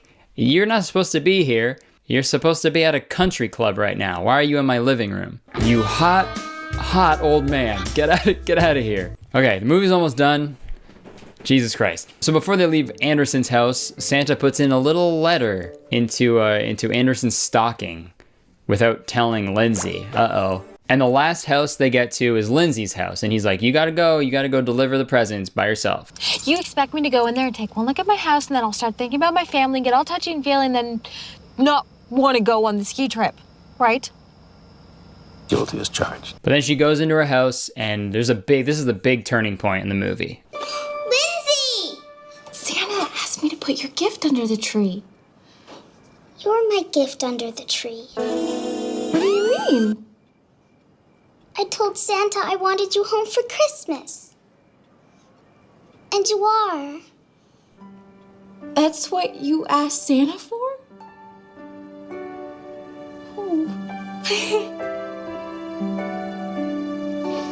She was the gift all along. Wow. Oh wait, hold on. So she leaves. I didn't notice that when I first watched it. She just left, dude. I wanted you home for Christmas. And here you are, right in front of me. Aw, that's so sweet. Okay, bye. So they head back to the mall to say their goodbyes. But then the mall cop pops out of nowhere and they have a big confrontation. But guess what fucking happens? It's a little something I like to call banned from the mall for life.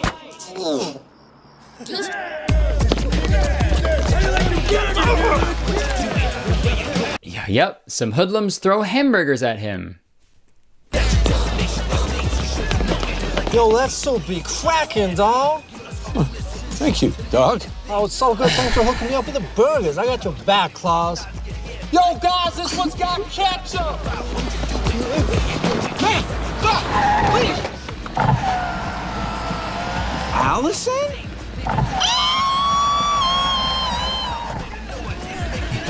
What the fuck is happening? Allison? I hate this movie so much. So it's Christmas Day, and Anderson shows up, and he's like, I got your letter. I got your letter. Then they talk it out. They find out that they like each other. They smooch. I like you. I like you too. And they live happily ever after, I guess. So now finally, last scene of the movie, Santa goes home to the North Pole to Mrs. Claus to show off his new look. And big twist! Darling, is that really you? Mrs. Claus got a makeover too. Now they're both hot. Seems as though we've gotten each other the same gift. Matching Christmas makeovers. Santa baby, And my favorite song plays again. that it's the clothes that make the man appealing to the missus. You better watch out for all those kisses. So yeah, then the movie ends with a really, really passionate sex scene, and it's full on nudity. Kidding. That's not true. So yeah, that's Too Cool for Christmas / A Very Cool Christmas, depending on the parents. Okay, so the whole two versions of the movie thing is very weird, but put all that aside, this movie sucks, okay? The selfish girl helps Santa get laid again because she poked his belly and felt bad. That's the synopsis. My God, I do not like that. But you know what? Until they release the movie about Mrs. Claus's makeover, I don't want to think about this movie ever again, okay? All in all, the Pretty Woman reference was pretty good. Oh my God. Well, that movie was yucky, but you know what isn't yucky? Delicious food from HelloFresh. That's right, it's time to hear a word from today's sponsor, HelloFresh. If you don't know, HelloFresh is America's #1 meal kit. They send you easy, seasonal recipes and pre-measured ingredients right to your door. All you have to do is cook and enjoy, dude. Me and my girlfriend, we love cooking together, and HelloFresh has made that entire process even more enjoyable. HelloFresh makes cooking delicious meals at home a reality, regardless of your comfort in the kitchen. HelloFresh has something for everyone, from family recipes to calorie smart and vegetarian, and fun menu series like Hall of Fame and craft burgers. So no matter what your diet or preference is, there's a plan that's perfect for you. My absolute favorite thing about HelloFresh is how flexible and easy it is to use. Me and my girlfriend were just in Chicago last week, and we weren't going to be home to make any of the HelloFresh meals, obviously.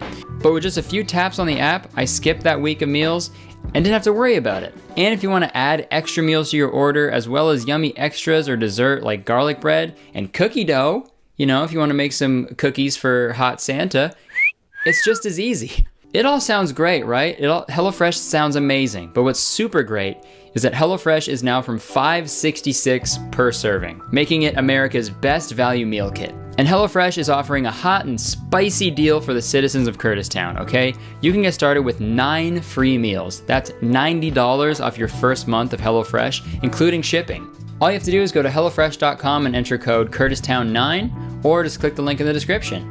And there you go, it's that easy, dude. Thank you for sponsoring the video, HelloFresh. Love you, bye-bye. All right, that's gonna do it for the video. Thank you so much for watching. I hope you enjoyed it. If you did, please like the video, because 1 like equals 1 ear flip, okay? Let's try to get to 100,000 ear flips, and we'll see what happens. We'll see what Santa does when we hit that number. Hopefully he'll be nice, but probably not. He will be hot though, I know that for sure. Leave a comment, let me know what you thought. Let me know what you thought of this movie, and let me know any more recommendations you have for movies for me to watch and make fun of, because it's a lot of fun and I like doing these. Also, don't forget to press the subscribe button, because I make a video every single week and they're so much fun, and as soon as you press that subscribe button, you become a valued member of Kurtistown. If you've never heard of it, Kurtistown is the best place to live in the world, and I'm the mayor, so you have to be nice to me. It's the law. Yeah, you can check the description for all the other stuff that I do. My Instagram, my Twitter, you know, my weekly podcast called Very Really Good. There's a YouTube channel for that. I film all of them. It's a lot of fun. If you like my videos, you'll enjoy the podcast. You know, I got merch, all that good stuff. And yeah, before we go, I want to fucking thank all of you for my video last week that I did for an update on the whole Team Balls thing. We hit our goal of $10,000 to donate to Love is Respect. We hit our goal in like 12 hours. So I just want to say thank you to everyone who's donated, everyone who shared the video. I appreciate it so much. And yeah, that was really awesome for us to do. We did it, Kurtistown. That was fucking awesome. I'm proud of us. That was cool. All right, I gotta go though. I gotta go throw a hamburger at that stupid mall cop. Goodbye.